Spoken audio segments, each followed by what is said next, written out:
arms wrap around your waist and lift you and carry you up the stairs as Teargush walks up behind you, goes, "Oh, we're going to have a great time." And she hoists you up, and you hear a little bit of a like, and she goes, "Oh," and she takes you up the stairs. She carries you across the threshold. And Yeah, you definitely hear me like, this is new. Like,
the door to the meeting room opens. There was no fire lit in there. The rest of you are waiting inside as Bazza, you return to your party here in this room. Hey, party people. hey, how'd it go? Oh, she's... Yeah,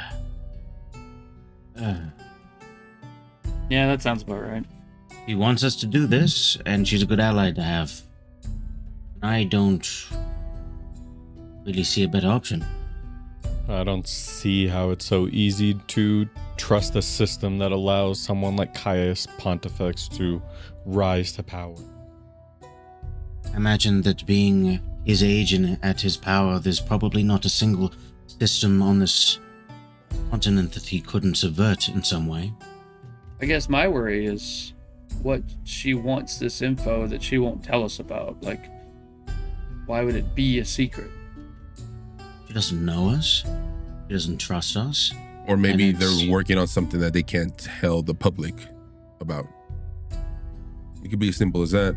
Who, the Cerberus Assembly or the... Cerberus Assembly, or, I mean, whoever she's really working for, whatever, you know? We have zero relationship with this woman. I wouldn't want to tell us anything that I didn't have to anyway, especially if I was in a position of power.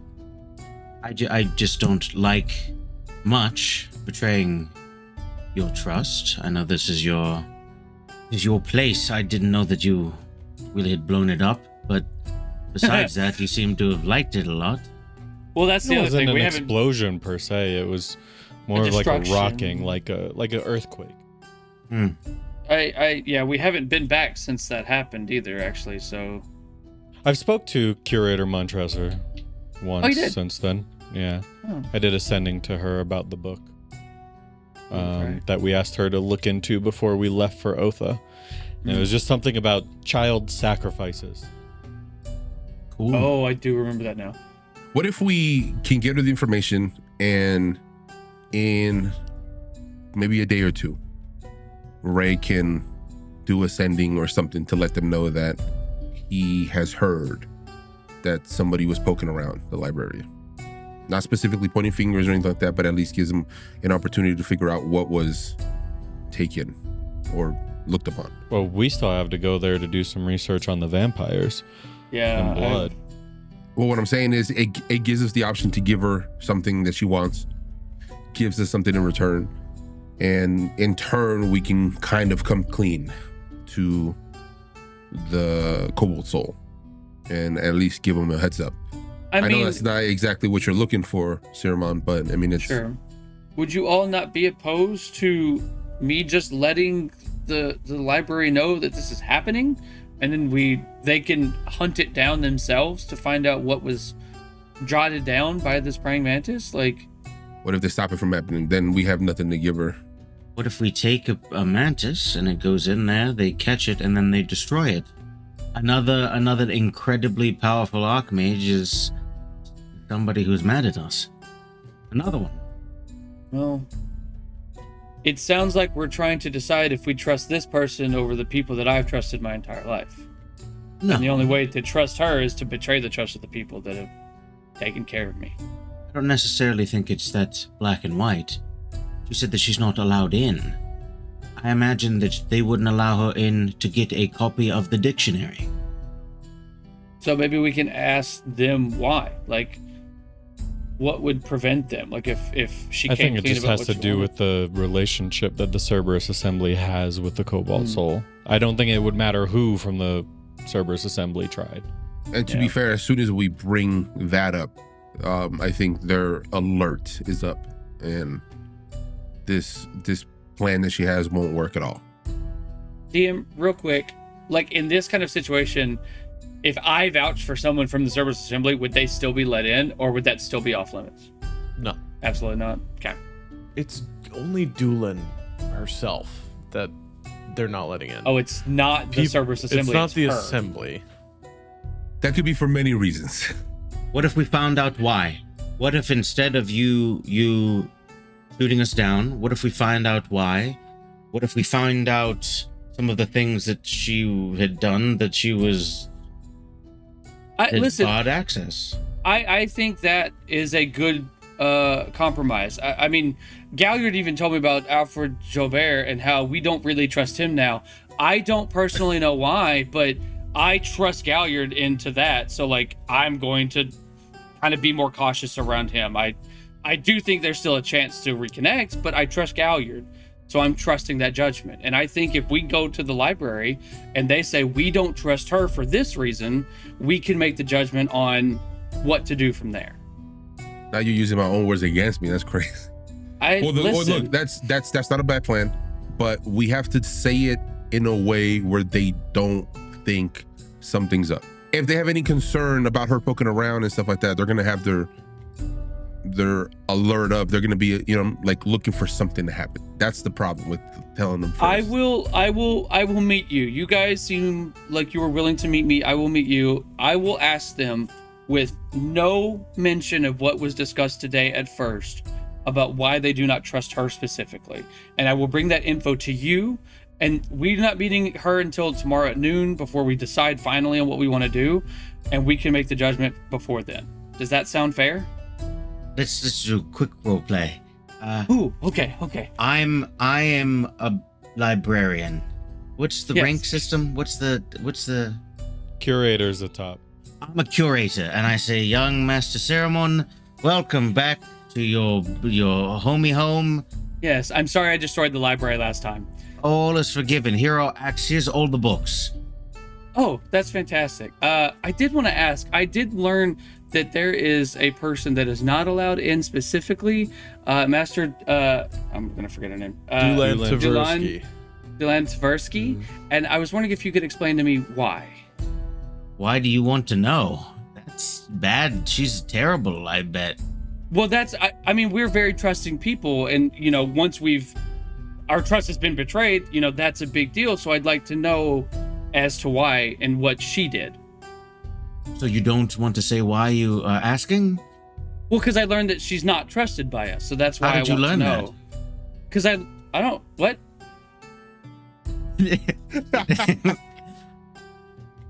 So see, that's the problem. We're gonna work on it a little bit. I think it's good. Which roleplay stopped? Yeah. The roleplay of the roleplay, or did the roleplay The stop? meta layer one. Yeah. The levels just keep going deeper. See, if you approach it that way, the curator's not a dumb person. They're gonna know something's up, right? What if I slyly just mention her name?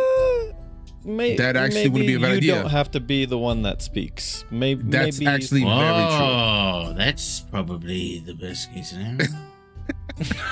Listen, I know that I'm not the best communicator out of all of this. I understand this. All I ask is, whoever does do the talking, that I ask that you do not deceive the people of the library. They've already shown us a lot of... There won't be any kind of that, right? What's going to happen is it'll be just more of a, like you said, a sly way of asking, bringing the question upon, or vice versa, right? Yeah. What we can do is we still have business at the Pendrata house, right? The manor. We can split up once again. So... to knock two birds with one fucking stone. So whoever thinks that they can handle this deception. Wait. Does Oswald split up again? Yeah, of course, bro. That's like my fucking motto, bro. At this point, get tatted on me. Well, Ray, it makes sense for you to go to the healing manor, right? I try not two birds with one stone. Well, I kind of wanted to look into the vampires and that's blood. True. Yeah, I do too. So I thought you and I could go there. Yeah. They can go check out the Pendrata Manor, and then we can meet up at the whorehouse later. Dowdries. Wait a sec. This won't be. This is the Cobalt Soul. You. Library of the Cobalt Soul. Yeah. If you wouldn't mind, I wouldn't. Oh, I think he wanted to go to get some information of. Me and Bazza could go. Yeah. Above table, real quick. Did we ever find out what happened to that room that you burned the shit out of by bringing Atherna into the Cobalt Soul? Nah, but listen, it's easily to be like, it's easy to be like, bro, that could have happened. Didn't you leave some gold behind? Yeah, he left behind? gold on the table. I left gold That's at the crazy. Tavern's End. I left gold at the Tavern's End because of some of that. You didn't leave any gold at the... No, I forgot. But to be fair, we had to rush in a hurry because these fools were beating each other up, causing a ruckus. So we could blame it on that. I'm just saying. Okay. Yeah, okay. Sure. Easy fix. Everything else was an earthquake, tremor, but for some reason only this room got hit with a fireball. Do they keep track who accesses the rooms? I'm sure they do. I can't imagine they're just ignoring It's not the Jedi book temple. nuts. It's not like you're thumbprinting into a room. It's just people in like a library. Yeah, well, I mean, you never know, bro. They can have like a check-in system. Like you bump into somebody reading a naughty book and be like, "Oh, I'm sorry, I thought this room wasn't taken," and just go from there. Hey, listen, the forbidden section. You know what I'm saying? God bless. Okay, so me and Boz are gonna go to the library. No, I don't want to disrupt plans, and especially if we're going to stay there, I'd be happy to come back later. Well, I mean, I don't want you to miss out. It is quite a sight to see, and I don't understand what half the books say. To be fair, doing it at night would be probably easier if we go that route. If we go that route. You guys head there. Galliard and I will head to the Pendrata Manor, check in, because I need to check in on Brother Atmora anyways. He's the one taking care of the healing there. And you just want to meet at Dowdries whenever we're all done? Yes, let's say sundown. I don't know what how we measure. What time is it? The sun is making its way towards the end of its like time in the sky for the night. So the sky is beginning to orange and red up as sunset is approaching, but it is not night yet. You probably have like a couple hours. Yeah, we could just meet there as soon as it's like pure darkness and it's drinking time. Yeah, Oscar said he would meet you there after sunset. Yeah, so that's perfect. After sunset it is though. Yeah. Bet. All right. Fuck. Okay, so we're splitting up. How about everybody rolls initiative, and then we're gonna total the two groups, and whoever has the higher total number between the rolls gets to go first. Don't worry, Bazza. I got advantage. Yeah. Cool. 18. 18 too? That's crazy, bro. Oh shit! I also got 18. That's wild. They go first. I rolled a 9. No, I rolled a both 16 got plus 18, 2. Yeah, Cool. 16 same. plus 2. Cool. Yeah. And before we leave to head to Pendrata Manor, don't forget that Blood's name is Kessler when you're looking through these tomes. You walk through the crescents because that's where you're at. You just start moving further south and east. I don't know why east and west fuck me up so hard compared to everything else.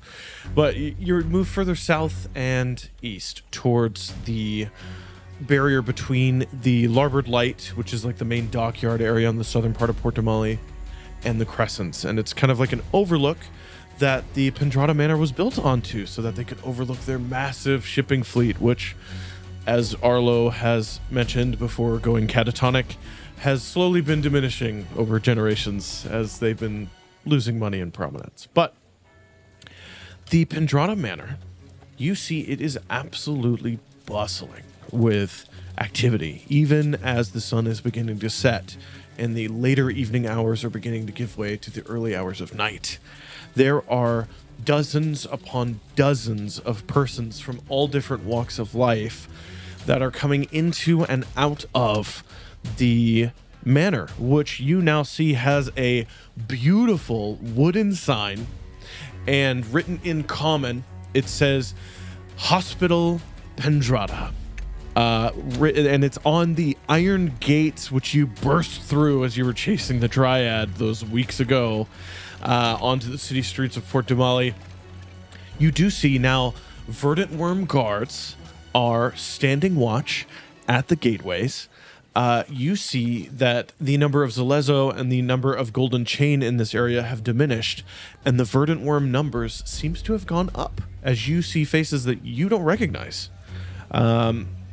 Especially since Galliard and Rae, you were the guys that were helping train them. There are people here you do not know who are wearing the patchy leathers. Most of them, they have like a uniform breastplate that has the symbol kind of stamped into the metal. Like when they were forging it, they forged it with a press with that symbol of the sickly dragon on it. But yeah, you see the verdant worm are here in numbers. And the other thing you see is that a lot of the verdant worm don't even have weapons on them, but what they do have are stretchers as they're moving sickly people into and out of this hospital facility. And then the doors will be opened by the armed guards there. And you do see, dressed in the verdant worm armor with kind of like a cape edition. You see a very short, stout halfling boy. Full-grown man. He's a halfling. You see Milo Thitch is walking around, kind of going, "Oh, be careful with them. Be careful with them. Their injuries look severe. Get them to... you're a doctor. You've got it. You've got it. And you, shape up. Shape up. You're slouching. And you're not an officer yet. And, and he tightens like the cape so it's like a little more form-fitting on him. It was kind of slouching earlier, and he tightens it up and he pulls the stringer close, and you see him go, "Hello." "Hi." Nice cape. Thank you. Thank you. My mom made it for me. Looks good. It does. Oh, do you think so? Is it like long, or is it like perfectly formed? It is a half cape, so it goes down to just above his sick. belt. Okay. So it is literally, it serves no function. It is just for show. As he goes, there's not even a hood. It's just a cape. Welcome to the Hospital Pendrata. Melanie just got back, and a few of the others as well. They Was looked Chef among them? Weird. Chef was wheeled in a carriage that's normally for smelting equipment to the Sky Ship's End, which they're renaming so he could rest there. Okay. Yeah, it's been closed since the roof lifted off. Left? And flew away and scared half the city. And then we got a lot of visits by the Zalezo, wondering what we were doing. Welcome back. Welcome back. As you can see, it's quite busy. Can I help you? A Galliard, Rae? Odd enough, we wanted to ask if Melanie was here, so that's perfect timing. She's but upstairs. I have a personal question. Have you seen a halfling doctor around? Halfling doctor. Doctor. There's a few healers that have been coming through. Halflings, one fat dwarven gentleman who... Halflings particular, man, how would I describe him? Maybe somebody that oozes I don't even know how to say it, bro. Somebody who has a presence to them, where if they walk by, you wouldn't miss them. Galliard, I don't have a high insight score, so there's not much I can do for you there. But what I can say is, we've got 3 halfling healers that are in. One of them seems to be from the Ashari. She came in with a bunch of plants and stuff and was talking to a rabbit. That was weird. There's people here. Yeah, they're all on the surgical floor because there's surgeries going on. And I don't go near those because they're gross. The first. Yeah, we're turning this. The whole first 2 floors are for the hospital. The first, second, and third floors are going to be hospitals. The third floor will be for elongated stays. First floor is our trauma center. So if people have an emergency, they come here, but also if they need surgical aid, they come here, and then our surgeons get to work on them. Lots of limbs in a pile out back. And then on the second floor, burns, magical treatment. And then the fourth floor, of course, is still the living area for the family, which is weird because the smell. All of these traditional healers, or are they clerics? Are they? I heard druid. Wow. Give me a history check. 8. Magic's rare. Most healers are not magical, so occasionally you will watch somebody walk around with like a holy symbol. But they're probably level 1 at best when it comes to magical capability. So the majority of the healing seems to be getting into it, like home style. Hey, we got to cut the cancer out. Real deal healing. So it's a mess in here. There are people everywhere. And he said, where was Melanie? What floor? On the family. She's visiting her her dad. He's not doing well. We can go check out how Brother Atmora is doing with running the hospital and head up. Brother Atmora is in his office on the 3rd floor. Okay. Unless he's helping with a surgery. Hey! And he kind of gestures over at just like a verdant worm guard. It's a human, short hair, sallow look.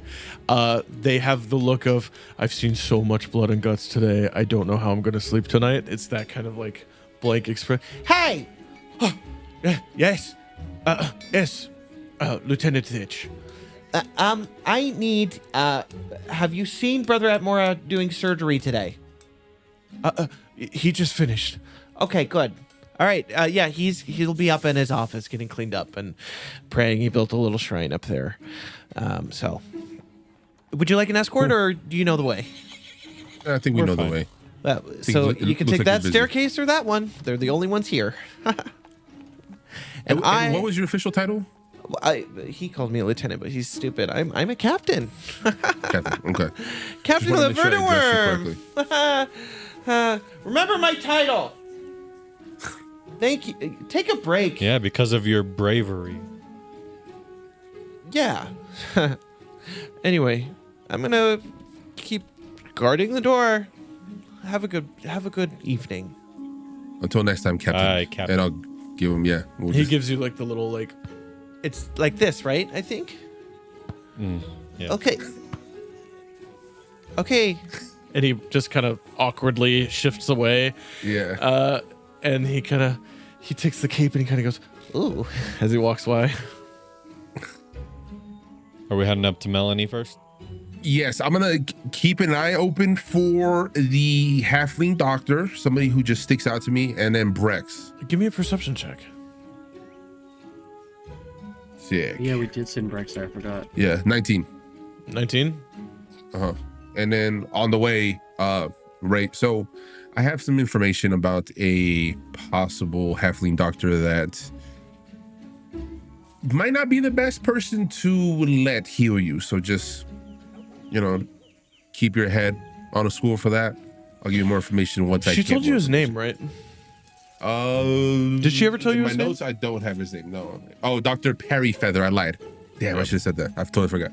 Okay, Dr. Perry Feather. So I'm gonna keep a head out for somebody that looks like a. Yep. With a 19, you do not see someone who is very obviously, strangely a halfling doctor that's up to no good.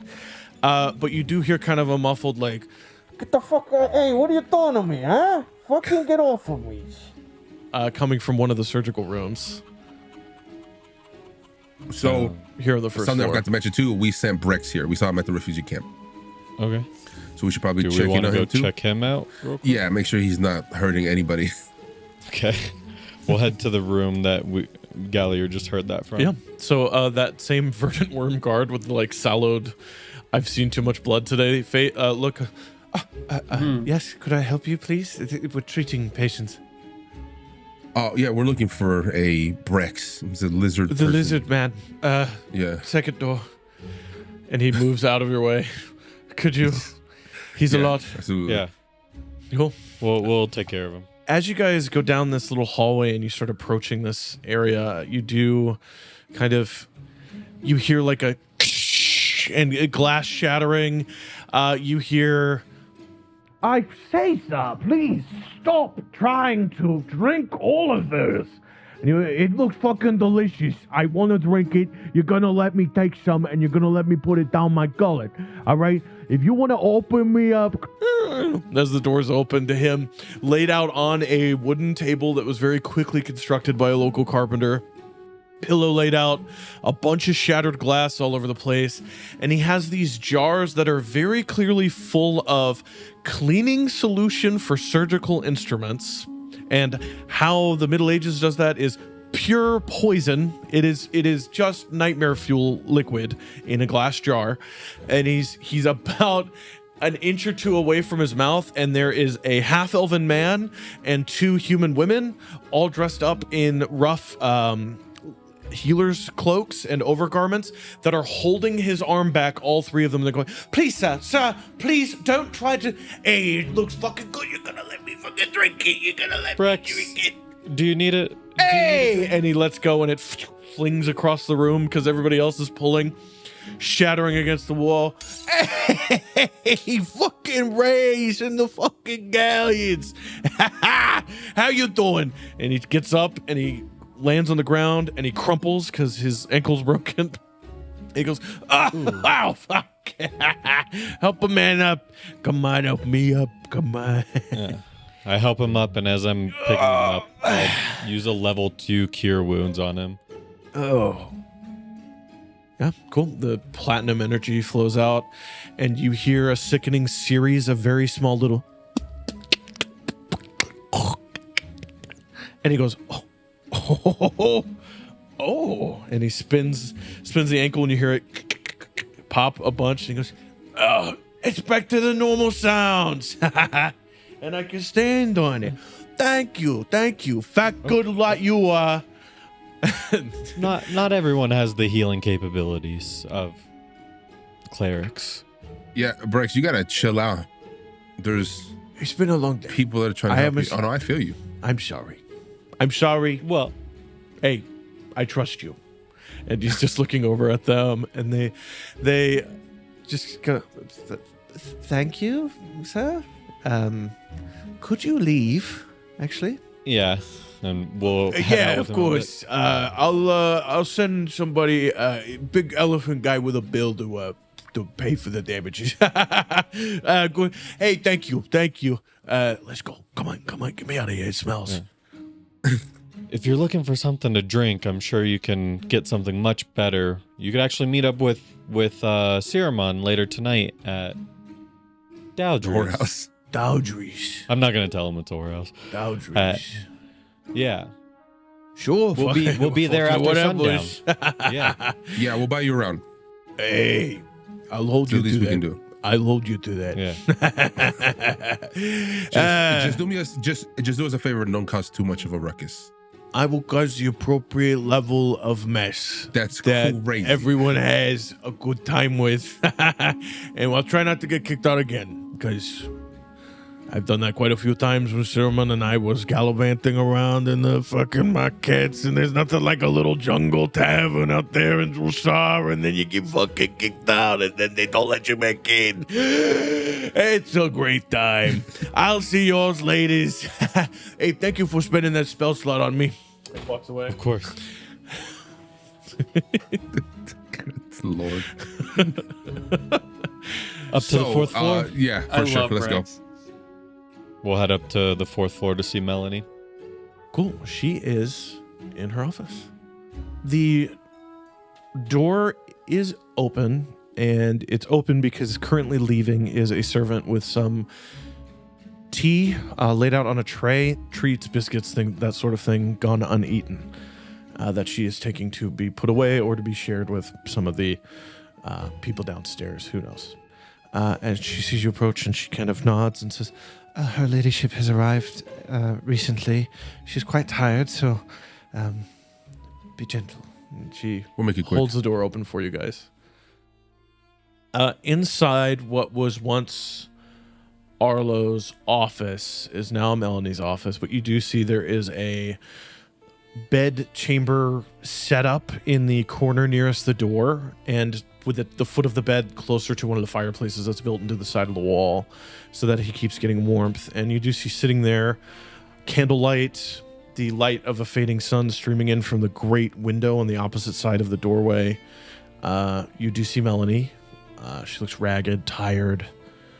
All of her adventuring equipment, her sword, flask, a grenade that she probably got from Scorvus Iron Cheeks at some point. They're laid out on a wooden table. And she's just kind of leaning over her sleeping father figure, Uncle Arlo. And is just watching him breathe as you walk in. I'll knock on the door as we're coming in, kind of like loud enough for her to hear. I told you he didn't drink anything.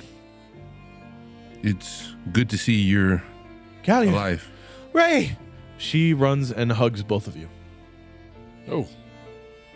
A little unexpected. You fucking idiots. Nice big slap on Galliard. Don't disappear like that. Ow. Oh, I'm sorry. Didn't really have a choice. Yeah, trust us. It wasn't our choice. What happened? Listen, before we... A wizard. Very powerful one. Very powerful and a one. demon. What? Yes. Labrazu. Yeah. What happened to you all? Of course. She sits down again. There was an explosion. And one of the towers, one of the statues to those pompous assholes collapsed. And when it did, the crystal sank down into the city and the light diminished. And then we watched the veil of curse and spirits get absorbed like, I don't know, like water flowing into the pores of a sponge. Just, and then the city started to falter. For a second we felt stone beneath our feet, and then we wouldn't. I decided, get back to the ship. Everyone, get back to the ship and hope the brimstone will make the landing less deadly. So we ran. Not everyone made it back. A lot of the adventurers and a lot of the badly wounded are dead. They fell. We made it back with a third of the tavern's end.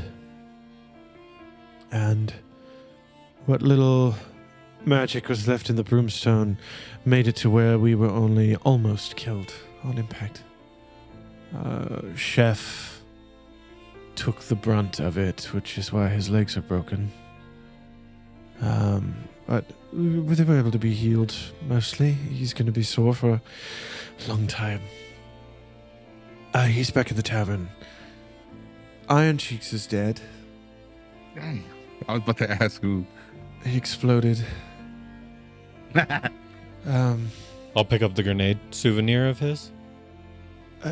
One of the last things, yes, he had. Tal lost a leg. That was the sister? That was the brother. Tal's the quiet sniper. one. Yep. Yeah, he was the better shot. You can still shoot with a leg. Mauda True. lost an eye. Oh, you'll love to hear this, Galliard. Those dwarven assholes are alive. They made it. The ones who went off on their own. Yeah, and told you to fuck yourself. Yes, those ones. Yeah. I love that I was wrong. and they We didn't saw in our fall a group of dwarfs with their stupid little flag falling slower than we were because one of them has magic. They never found us after the impact. I think they just went on their way. Who knows? If you see them again, tell them fuck you from me. die. What about the tortoise? I have no idea where he went. He disappeared when we moved into that ruin to take shelter, and I didn't see him since. I don't know. What about the drow? The drow? We sent Drow to help you all, possibly with the ship. Drow? They never made it to us before the city. Well, 2 of them went off to destroy one of the towers, and then I think 2 were supposed to head to our ship to help you guys. Like I said, they didn't show up. It was so odd. The city left silently. It was just there, and then it wasn't. Just vanished. And then that loud boom. Somebody said it was all the air returning where the city had displaced it. Loud. My ears still hurt. And then pieces were stuck in the air. Debris. Bodies. It was raining. There were pockets of rain floating in bubbles just around us. In that specific area, or like just Like everywhere. entirely? We got back to Otha, and 2 of the islands had things like that, and your little friend's tower was in 1,000 pieces hovering in the air. And that's when they said, What about get the out of here, chain? evacuate. The chain? The The chain? floating chain. Yeah, the Yeah. green floating chain. It's gone. Gone with it. And the darkness is gone, and all of it's gone. I don't know, I'm sorry. No Well- need to apologize. Yeah, we're glad you're safe. I mean, first off, but yeah, we tried to, Ray at least tried to contact Ruddy and try to get some information as far as what happened. So, we're glad to hear that most of the crew is. What about you? Is Alive. everyone else okay? Oh, we're the only ones left. Just the 2 of you? That's not funny. No. No. But at times, we did lose half the crew. I mean, Galliard died, Siromon died. You died? Yeah. Actually, if it wasn't for Ray and everybody else actually saving me. She kind of Wouldn't be glances at here. Arlo a bit. What was that like?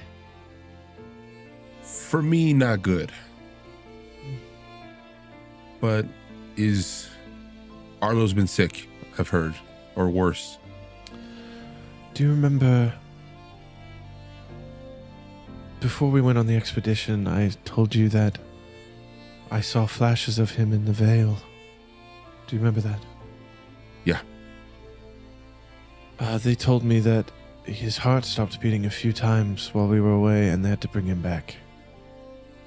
They broke a few of his ribs trying to get his heart to beat again, which is why he's not even semi-lucid anymore.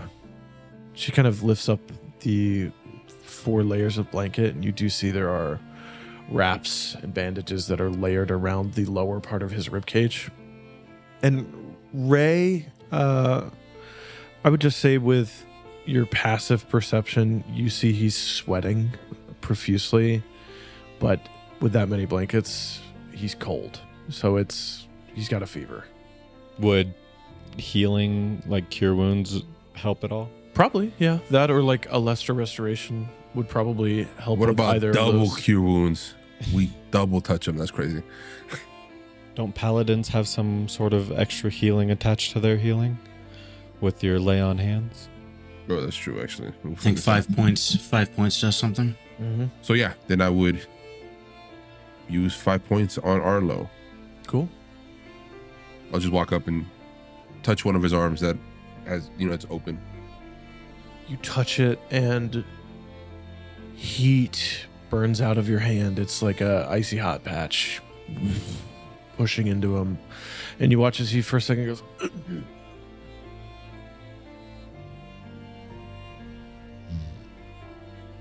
and then his like sleeping and breathing become less strenuous.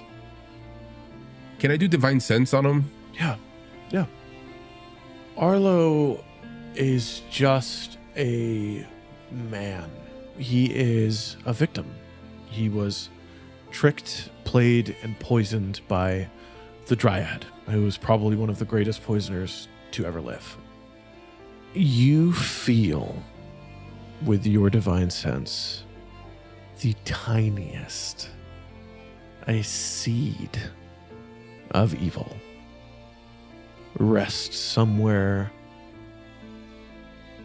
within his mind as you hover your hand over him, sensing through it. I will keep that to myself. He hasn't, or he hasn't been conscious in days, weeks. No, he hasn't. She's undoing a braid. Been conscious in a while. They were force feeding him to make sure he was eating, but that only does so much. Thank you. It seems his fever's broken. Thank you for that. Yeah, it's hopefully it can continue helping him for a little bit longer. I don't know how long it'll last. I can try something if you have anything that you would like to say to him. I can try sending it to his mind. Just for all your faults, Uncle. You raised my sister and I like we were your daughters. Thank you. And if you can come back, we could use your help. Something like that? So I'll cast Ascending, Okay. and I will say, Melanie wants you to know that she appreciates you raising her and her sister, and she would love to have you back if you can continue fighting this. You hear, it's like somebody's talking through a fan. Yeah. You hear a reply. It sounds like he's a mile away and he's screaming through like a horn at you so you could hear him, like he's distant. I'm lost. I'm trying. I loved her mother.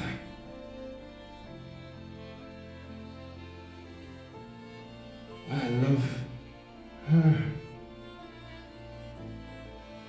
That's about all you get. Is there anything that I know of that would cause someone to be lost within their own mind? You can, your choice, medicine or religion, and it will lead you down potentially different answers. Specifically, religion would be like, is this a curse that's hanging out? Is there something like that? Medicine would be like, what is the specific medical condition causing him to not be here? I would go with religion then. Dirty 20. Dirty 20. He was manipulated. He was charmed. He was dominated with magic through potions, spells, poultices, and the powerful Dryad, a druid of the Ages of Arcanum. What lingers is the physical damage done to a body after it has been put under such effects for such a long time. But also, there's another very real possibility. And the possibility is that piece of his soul is missing. When I detected the sense of evil, did it feel familiar? Yeah. Did it feel like the Dryad? Yeah, you drove your glaive through her. Yeah. Yeah. Okay. So I'll just tell Melanie, He sounds distant. I think something is wrong with him. I mean, obviously in his medical state. But he did say that he loved your mom. And then something about, I think, loving you. And then he cut off.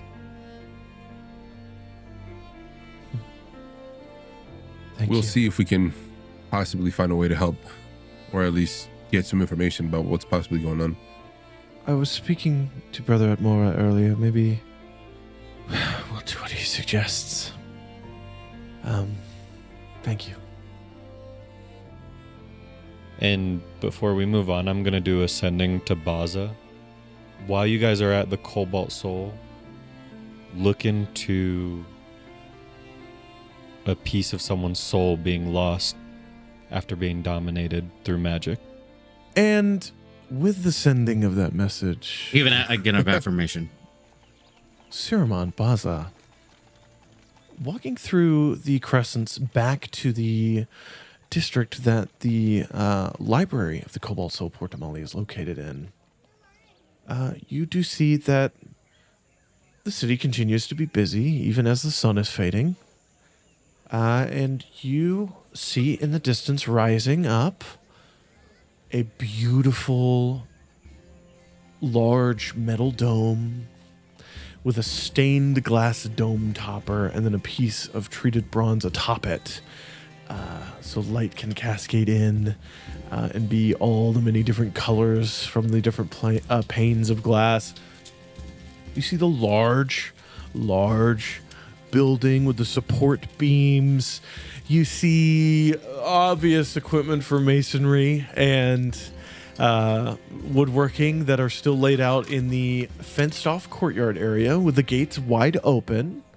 You see a few of the archivists there. You do see Archivist Mantek, human male, 40s with the blue robes. He's there kind of gazing out, just watching people come and go. And as he sees you approach, he says, "Oh, Brother Siromon." Hello. It's a pleasure to see you again. And he kind of gives you a good pat on the arm, reaching up, and he says, "You're not here to destroy the library, are you?" No, not this time. I'm actually here. Good. Rydenbac has been working for so long. He is so easily grumpy. I'm so sorry about that again. If I do remember right, I think I was hoping that some help was sent to you guys to help rebuild a little bit. There was. And then they tried to steal a book, and then there was a beating. That's fair. Yeah, no. And now We're not they're very big in on the custody of the Zalezo. As they should be if they're trying to steal. But they did do good work. Look at the support column. And he kind of gestures over at the stone support column. And where there were cracks, there are none. They have been completely filled and covered. No, that looks like if they weren't trying to thievery, then they'd be doing great masonry. Look, the library is back open. Things are going great. Curator Montresor is her usual self. She's had me recopy the same book for the past 2 weeks. Oh no! I might have to transfer to another library. Welcome, my. Oh wait, who's this? Yes, this is my friend Bazza. Bazza, this is Archivist Mantek. This is a good friend of ours. The pleasure is mine, sir. And he shakes your hand. I'd like to deem him friendly. He has joined my group. Wonderful. That he is will have working your sanction, on. but he will still follow the rules of the library. Yes. One of us will have to be with you at all times if you're looking for books, my young man. I would do it walking on glass. I've been wanting to visit the structure for my whole life. I'm very excited. Wow, He you writes are down excited. everything. That is interesting. I will not be your guide then. Yalt!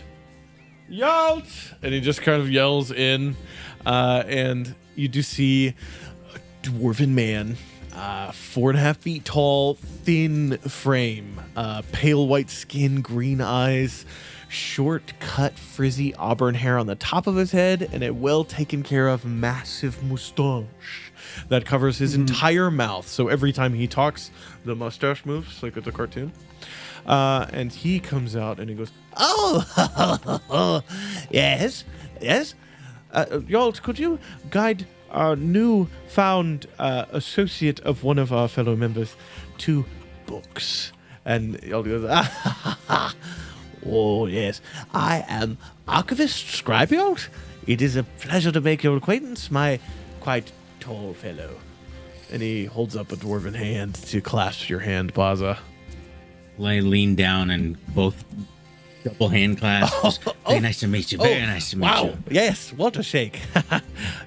Come in. Yes. Come in. And Siromon, of course, come. Yes. We were actually hoping that we could see Montresor pretty soon. I know it's getting late, but I can entreat for her availability, but how about we come inside and you get some tea? You must have had some long journeys, wherever it was you ended up going to after almost destroying the building.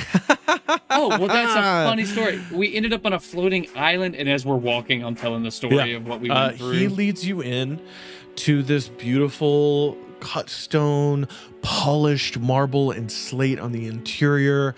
It's a massive rectangular building with a beautiful dome made of metal, a glass cylinder that goes up, and then that is topped as well with another piece of metal. The entire library, it is layers and layers of bookshelves, 4 or 5 tall, based down on the first floor because it is a ring of stone walkway that has library shelves built into the walls all around, and then there are stairs that go down at each of the corners that lead into the larger portion of the library, which is recessed down into the floor with taller bookshelves that go 10 feet tall, 15 feet tall, 20 feet tall, full of books. You see there are various people from the city of Port Damali, from noble down to peasant, who are walking through. They are being guided by various small scribes. Well, not small, unnamed, just your generic scribes that are walking through, helping people find what they need, helping them conduct research. You do also see there are other people doing the work of the library. They have a book, they are transcribing it for copies for safekeeping so that they can store the original somewhere safely. You get the point. You also hear a very loud voice go, "God damn it, I told you not to stack the books that way. The bindings on the bottom are going to fray open and you are going to ruin those."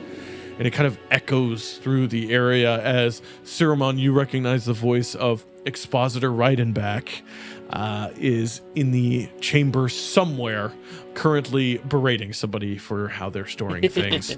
As Scribe Yald, he's an old dwarven man, leads you through. He goes, "I will have one of our scribes," and he pulls over just a human woman in her mid-30s. "Could you see if the curator has a moment to speak to one of our brothers from the great continent of Marquette? Thank you." And then he looks over at you, Bazza, and he says, "So, the Library of the Cobalt Soul welcomes you. May your research be fruitful. May your insight be deep. And may you not eat any outside foods within the perimeter of the library itself. This is also a place to store ancient tomes." Thank you so much. Are there other rules that I should be... Well, the rules are as of? thus. I have attached myself to you. You may go nowhere in the library without my presence. My dear brother Siromon can, but that is because he is a member of the Cobalt Soul, of which you are not, my dear sir. Now tell me, what interests your intellect this evening? So I've jotted down a bit of a list. Okay. I love lists. And he pulls out just kind of a quill and a little pad of parchment. The medieval equivalent of sticky notes. He goes, "I'm ready for you." What are we looking for? Vampires, specifically looking for references to Kessler, looking historically based off of across the ocean, looking up the Lamore family and see if Sadie's Lamore, the vampire that we killed, is any record of him. I jotted down his, the sword that he had, if that was a crest that had iconography that would be useful in research. How to kill vampires and lycanthropes. Maps and the coastline of Vettermire and Tolrot, and any myths surrounding the area, poisons and effects, and then as far as scholarly work, how best to present the Blood-Eye Blight and evidence for it being not communicable, so that we can do that. Dysology, but I won't mention Doolin. My goodness. What a list you have here, my dear man. This is quite literally multiple days of research. Is there something you'd like to begin tonight? Also, if you would like, you can pay 1 gold. It is a donation to the library, and we will find you a cot and a private room within the facility where, of course, I will have to stay with you, but you could stay the night, if you would like, to continue your research until sleep takes you, and you will sleep in the safety of all of this knowledge. I mean, of all of this knowledge. Sorry, I get excited. It is a library. I'm just going, and I just give him gold. Let's say I just give him 3 gold. Okay, excellent. 3 of these. That is, you could stay for a week if you would like. How much research do you need to do? Would you like to have scribes do research separate from you and then bring you results that you might be intending? If we want to speed it up, maybe we could ask if there's some extra scribes that could help and search. Maps. You're going to have to speak to Tanya about maps. Do I owe you more gold? What if I wanted scribes? No. We are a library. You are simply donating. Okay. Do I owe more donations? As long as they are not busy, they will help. It is our function. We acquire knowledge, and then we ensure that the knowledge that is beneficial to society is shared to those asking. Yes, we are quite good at it too. What would you like to start with? How about these Fang boys of yours? Vampires? Yeah, we killed one. Mm-hmm. What? Yeah, I pull out his 2 teeth. Oh! I think I still have his head. If it's not rotting, if it started rotting, I got rid of it. That's crazy, hell yeah. Oh! And he takes the sticky notes and he puts them under the head. Don't get... Siromon! Well, I brought this for research. There is carpet in some places of the library. Right. Could you I'm take using that my out, please? Could you take it away? Do we not need it for research? What? A vampire skull? Actually. It doesn't have the teeth anymore. Rydenbac! Yeah! Rydenbac, one of your favorites. A monster? Yes! Oh! Ha! You see this huge half-orc starts barreling through. And by barreling through, I mean walking at a quick pace because it's a library. Around the corner and coming up to you. And you see this gleam in his eyes as he gets closer and closer to see this obvious monster skull just being held out by Siromon. Large, muscular half-orc man, shaved head, one of his ears is cropped. And you do see he has 6 scars on his cheeks, 3 on each side that go down into his neck. He has the elegant robes of somebody of position and status within the Cobalt Soul, but they have the wear and tear of somebody who does not spend a lot of time in the Cobalt Soul. As he moves over and says, "Oh, Siromon. You got yourself," and he pulls it out. Where are the teeth? Where are the fucking teeth? We got him over here with my friend Bazza. Could not. This is Expositor Rydenbac. Could I maybe? Could I have them back eventually? Of course, yeah. Oh, you want these back? But they fit so perfectly in the little head. We need them for a pair. Can I show you the monstratum? Yeah, of course. You know what? Come with me. Siromon, good to see you. And he just grabs Bazza. Wait, are we not? I don't. Oh wait, I'm like, Siromon, come on. Oh, okay. Come on. I haven't showed you this either. No. Friend of the Cobalt Soul. Yes, good? friend. Yes. All right, good. What's your name? I'm Bazza. Bazza. Pleasure to meet you, Rydenbac. yeah. That's good. He was learning. He is eager. Yeah. All right, let's go on he down. writes on everything. Some stairs real quick, and he's going to take you over to one of the side corners that has a stairway opposite the stairway that leads down to the library first floor. It leads into the wall and down. He takes you down there. Siromon, you remember this is where quarters and private rooms are for people so they can continue their study. There are private nooks on the first floor as well, but they are only closed by a curtain. These down here are rooms. One of them was destroyed by a devil. And going down there, you do see there is an open doorway to your left, and you watch as a crew is moving fresh wood into there, and they're taking out buckets of charred wood that they are putting aside. Don't know what happened. Something when the thing happened. I think a fire broke out in there. It's crazy. We're gonna go above table. I don't know what happened. Right? I was never, or you no, don't. Gary never mentioned it. You don't know what happened. Yeah. He just goes, I think a fire broke out. Maybe a lantern fell over, something like that. I don't know. I yelled at everyone. We did have quite a bit happen those few nights, so who knows? What Yeah, happened, those honestly. were scary. Yeah. Remember when I had that monk and she was going to kill you guys? Anyway, let's go. Yeah. And he just kind of keeps leading you. And there is a small tunnel here that clearly goes out under the street of Port Damali. And if you had a higher intelligence score, you would know that that's probably against a lot of codes and regulations.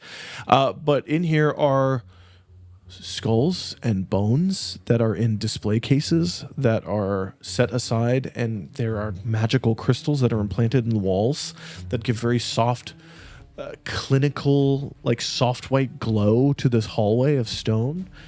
You see the full skeleton of a displacer beast.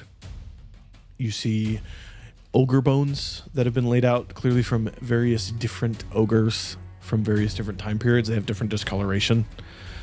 You see the finger bone of a dragon, and it's about as big as a halfling. And in here there is just a palette, a multi-tiered display case behind a thin pane of mostly see-through glass. It's partially opaque. It's the Middle Ages. What are you going to do? And opening it, you see various humanoid monster skulls. You see the skull of a werewolf. You see what looks like the skull of a elf, but the bone structure seems to be a part of the skull itself for the ears, even though ears are cartilage. You don't know what the hell's going on there. And you do see he's got a couple sets of vampiric teeth that have been laid out on a small cushion, and he goes, with yeah, I could still take this. How recent are these teeth? Okay, these are old. These are quite old. I ran into a okay, because ours are recent. Recent? Yeah, within a few days. Does that surprise you? It does. Vampires are not really a common occurrence. I ran into one, and I'm 50. Oh. Well, we ran into one and two of his thralls. Thralls? Yeah. One of them seemed nice. The other one wasn't friendly as much.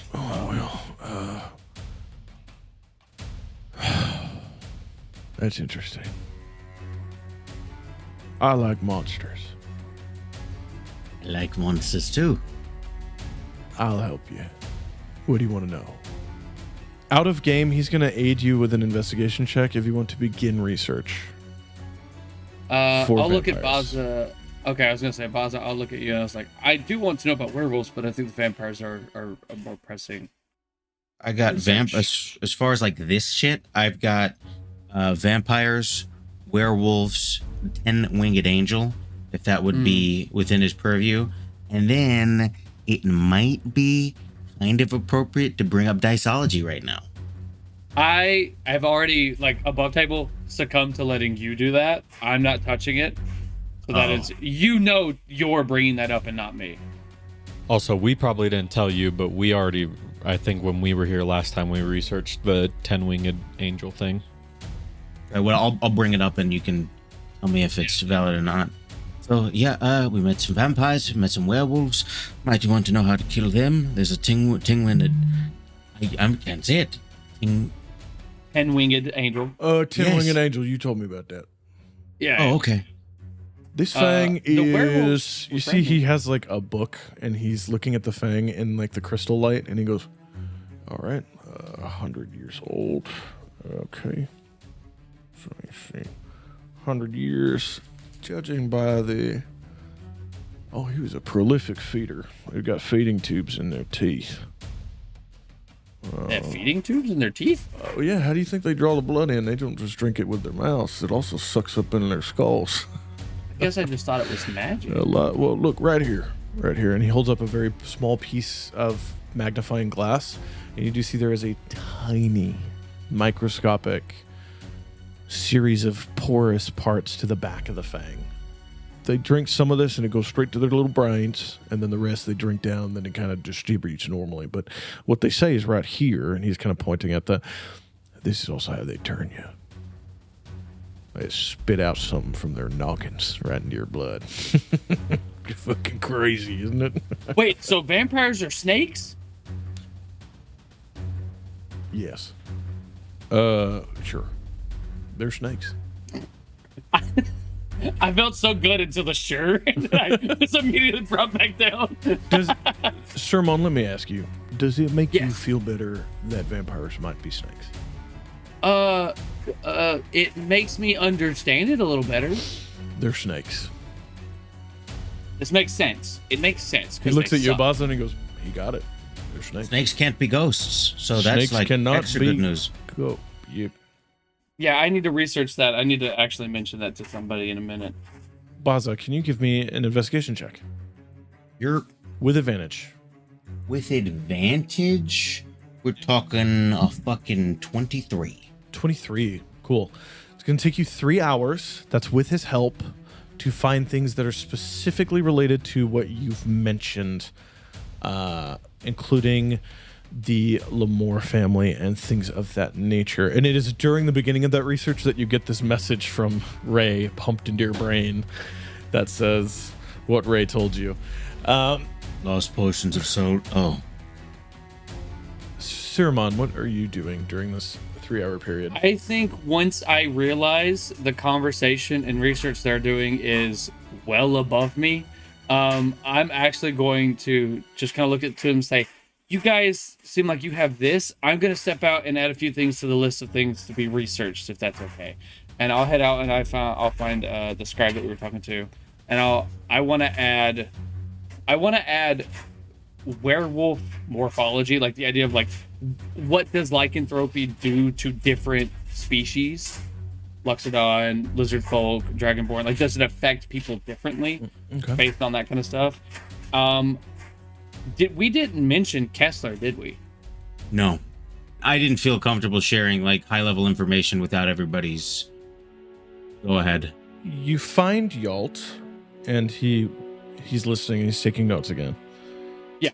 So I want to, yeah. How does lycanthropy, werewolfness affects different people of different species? Okay, yeah.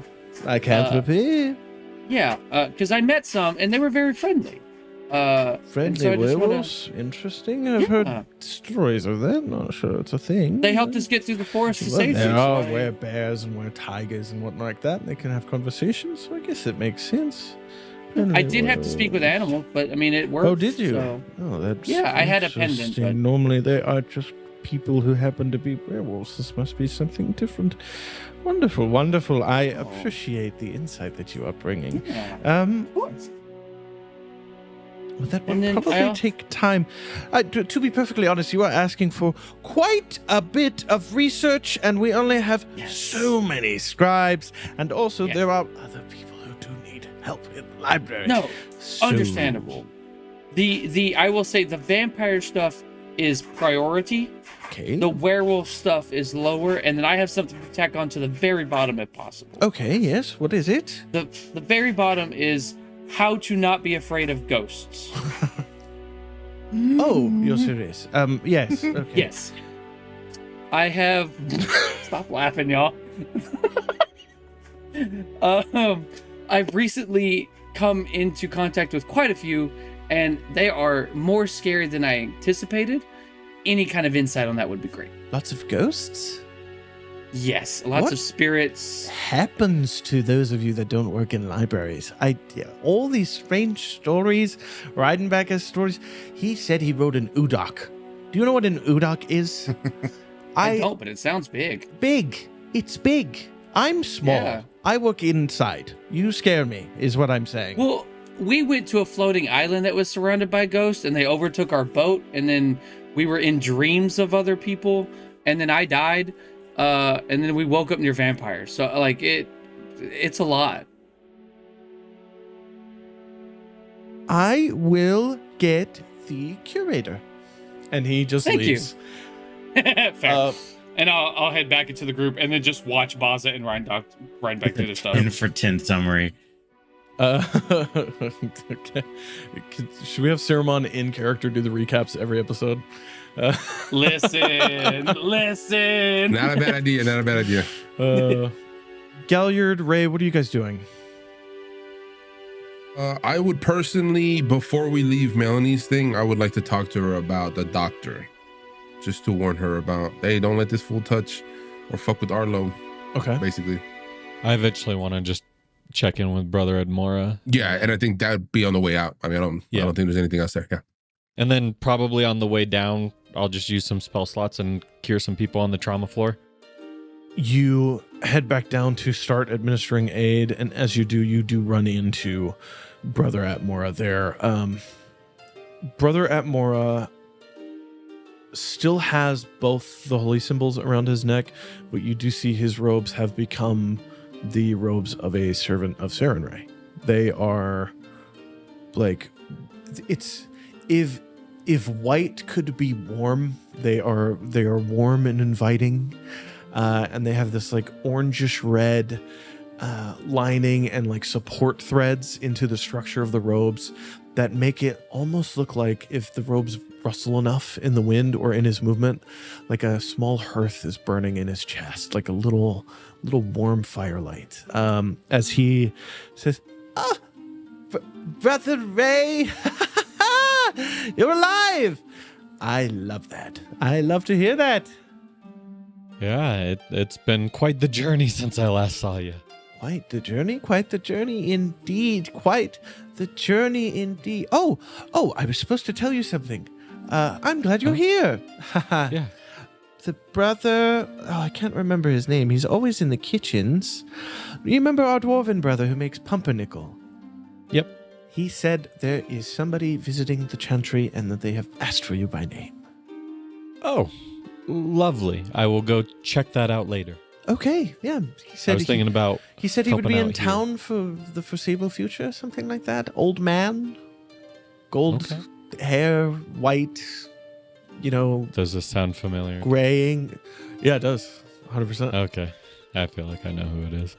I will go and speak with them when I have a moment, probably tonight or tomorrow.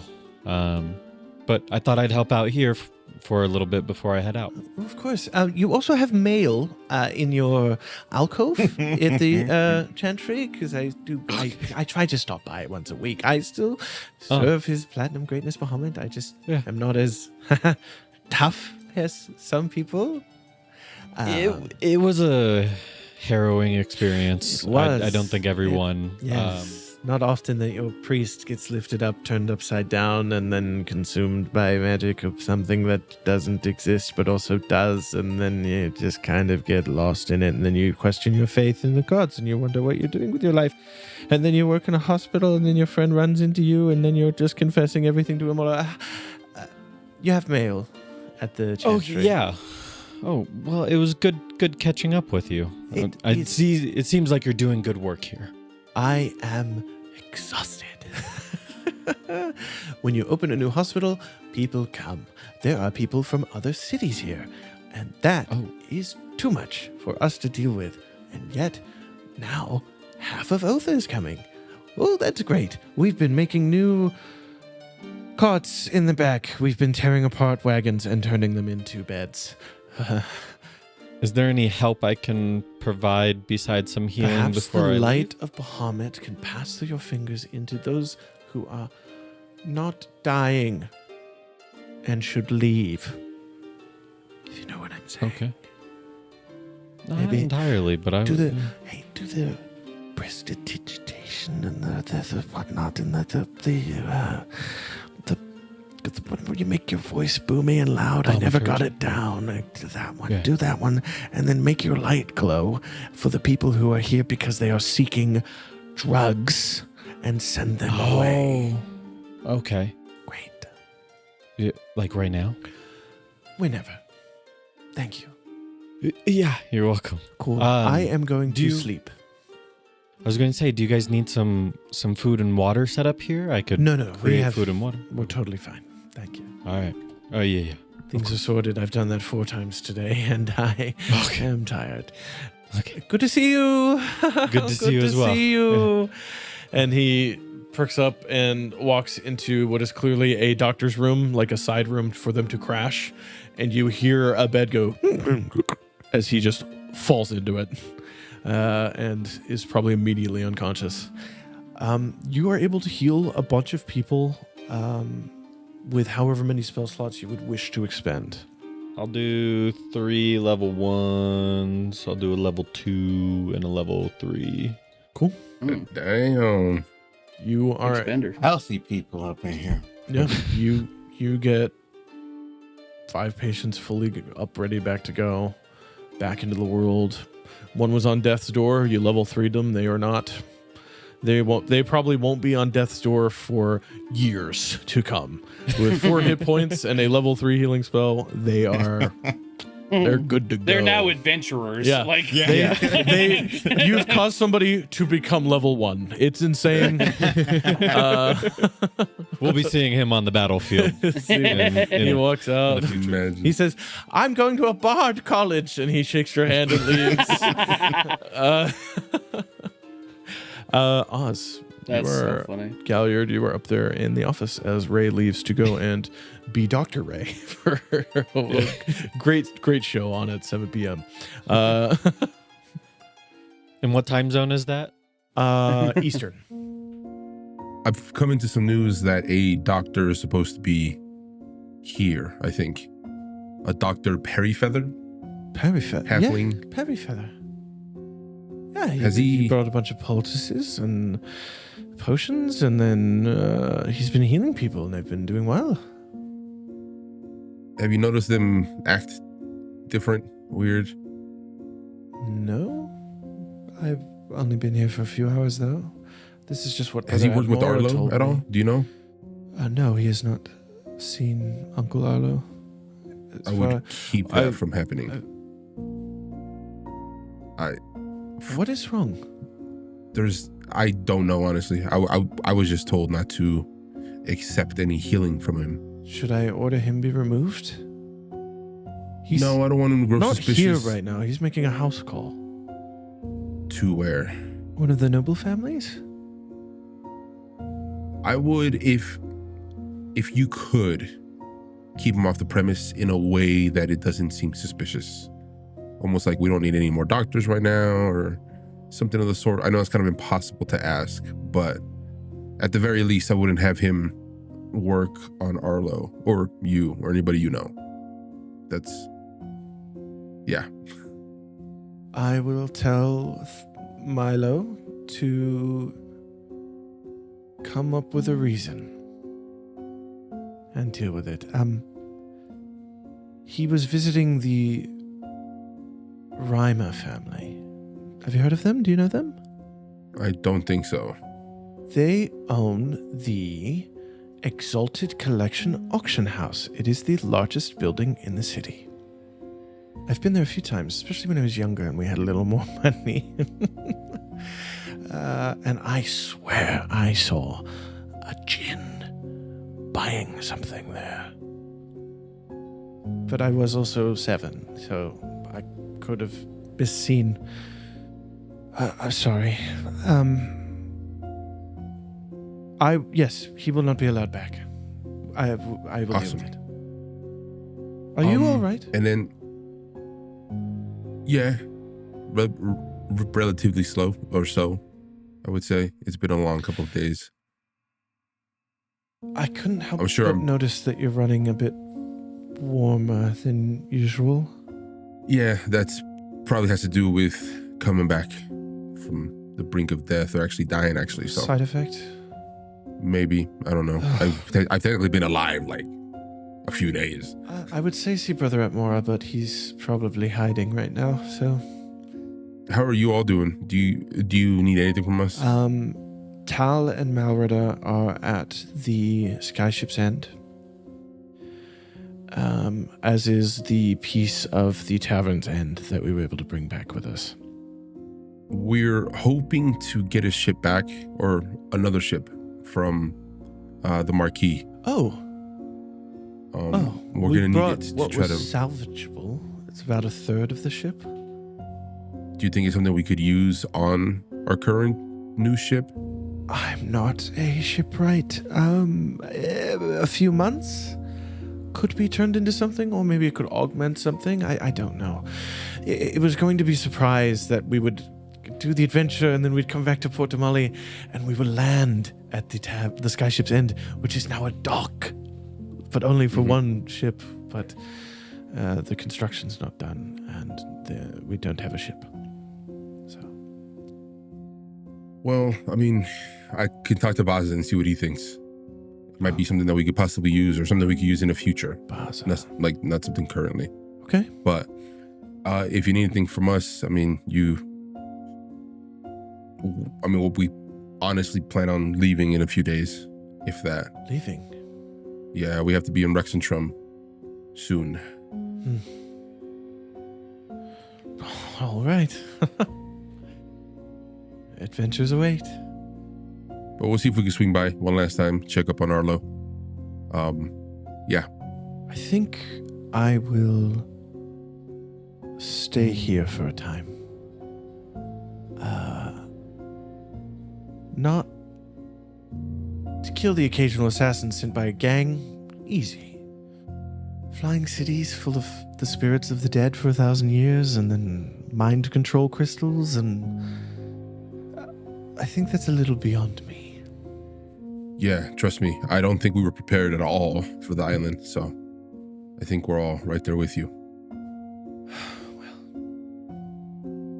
you have my friendship. She kind of taps your dwarven chest plate. This is so cool. You really have to tell me where you got this. But for now, God's watch over you. As you, and I don't think I said it, but I'm very glad you're alive. And I'll give her a hug. You and me both. Oh!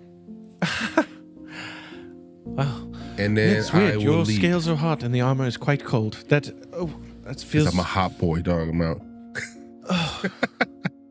See you. And she'll close the door after you. Bazza, you find yourself in a side alcove back on the first floor of the library. You find 45 different books, journals, and scrolls are splayed out in front of you, and you and Expositor Rydenbac are tearing through them when you do find a book called Lineages of Lesser Houses, written 592 PD, and it is from the Kingdom of Drusar in the Menagerie, or not in the Menagerie, in Marquette. And you do see, looking through the, it's like it's your family lineage book. So each few pages, there's a different family crest and the name, and it's like, we believe that the name Lamore possibly originated from the time of divergence. We believe it was made up by a group of human survivors who survived the dejungling of Marquette, that it became half jungle, half scorching desert, the desert made by the arcane means of a battle between the deities. They called themselves Lamore because it sounded less hot.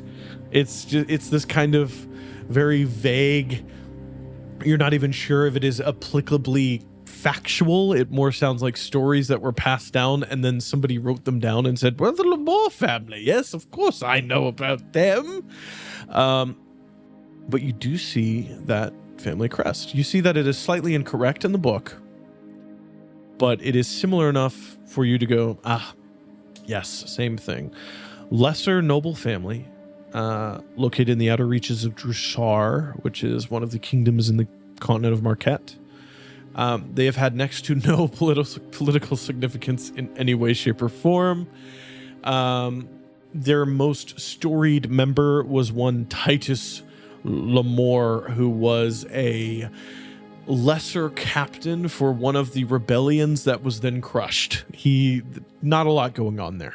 But you do see the book says that the Lamore family no longer exists and that they were ended in about 692 PD. So the book had been an age range. Would it be inappropriate if I updated and I will scratch on a piece of paper next to it my memory of the accurate crest? First-hand accounting, this appears to be... Yeah, we'll get you some parchment quill. Yes, I know more. Yep, bring more. Thank you. We've been... look at these notes. I mean, love vampires. Love them. And he'll hand you parchment, ink, quill, everything you need.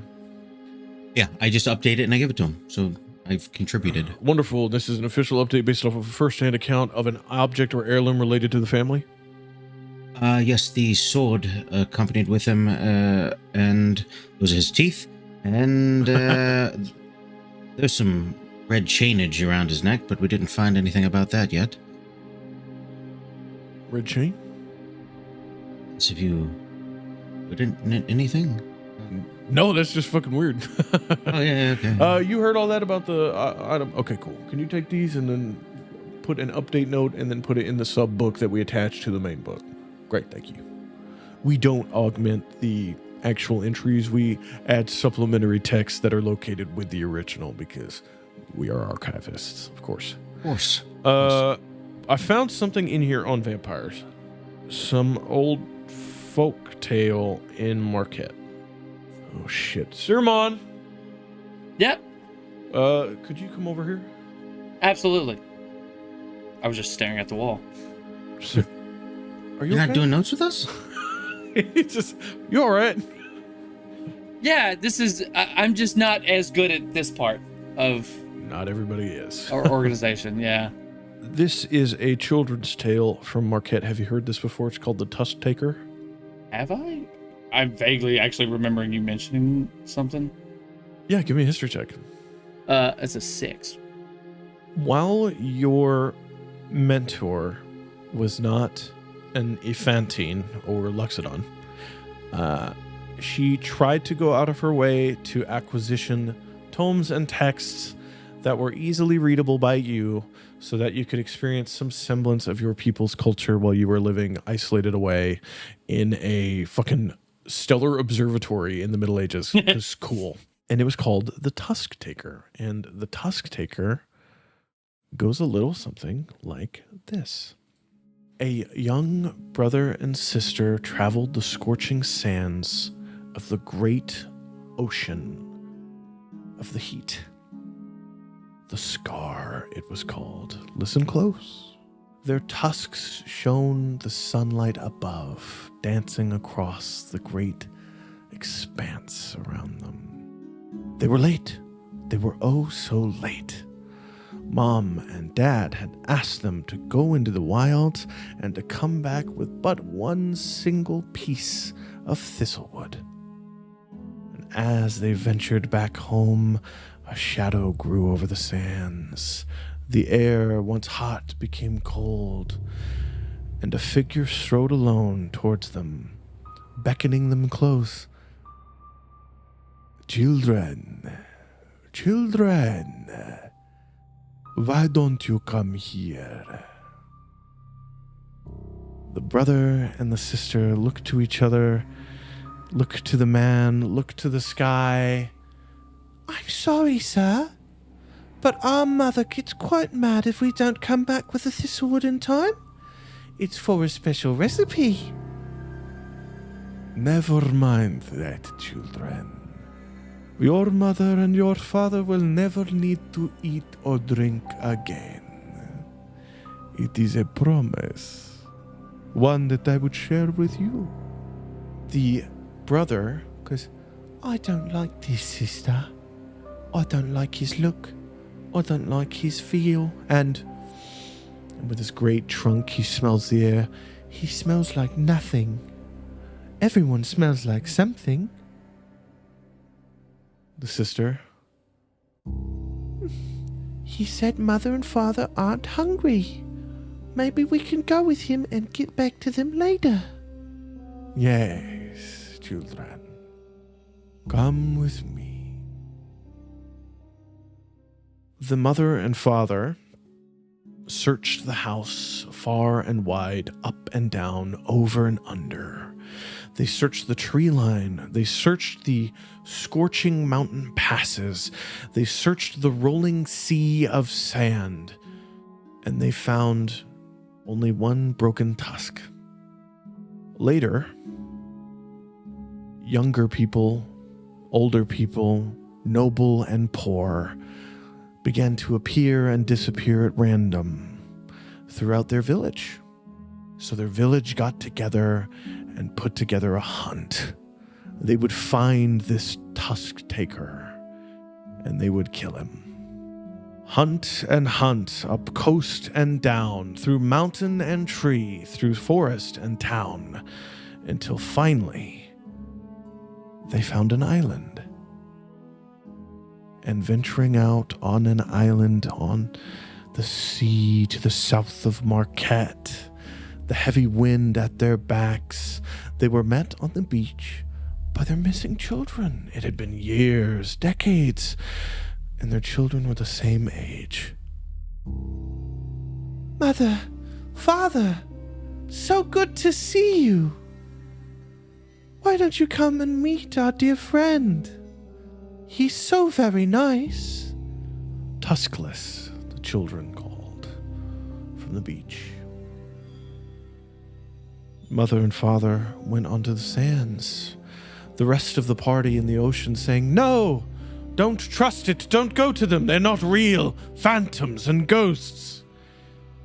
And as the mist consumed the island and consumed them, brother and sister drank again. And they were never seen from that moment forth. A storm came. The wind blew. The sky darkened and the fog grew. And only one survived to tell the tale. You see Rydenbac goes to the last page. He says, well, this is poorly written. It says that's why you should listen to your children when they tell you things, and it says that's why you should listen to your parents when they give you orders. Fucking. Well, I mean, I early do remember common. that message. Early common. It's poor language. An island. An island. Oh. And he goes over and starts opening another book. An island. Right here. Divergence. Age of Arcanum. Moravina. Island went missing off the coast of Marquette as a result of calamity believed destroyed by the betrayer gods, always surrounded by a divine fog. Bazza, didn't Ray and you see an island we were up near? All right. You saw an island? Thank you. Did Well, it look they like said they this? did. And he shows you a sketch. And it is the island you saw. Yes. Yes, it did. And it was gone as soon as it was there. Breathed in red lightning and fog. Why was that too traumatic? I love when children's stories are true. So this That's is dramatic. an island full of tuskless Luxodon?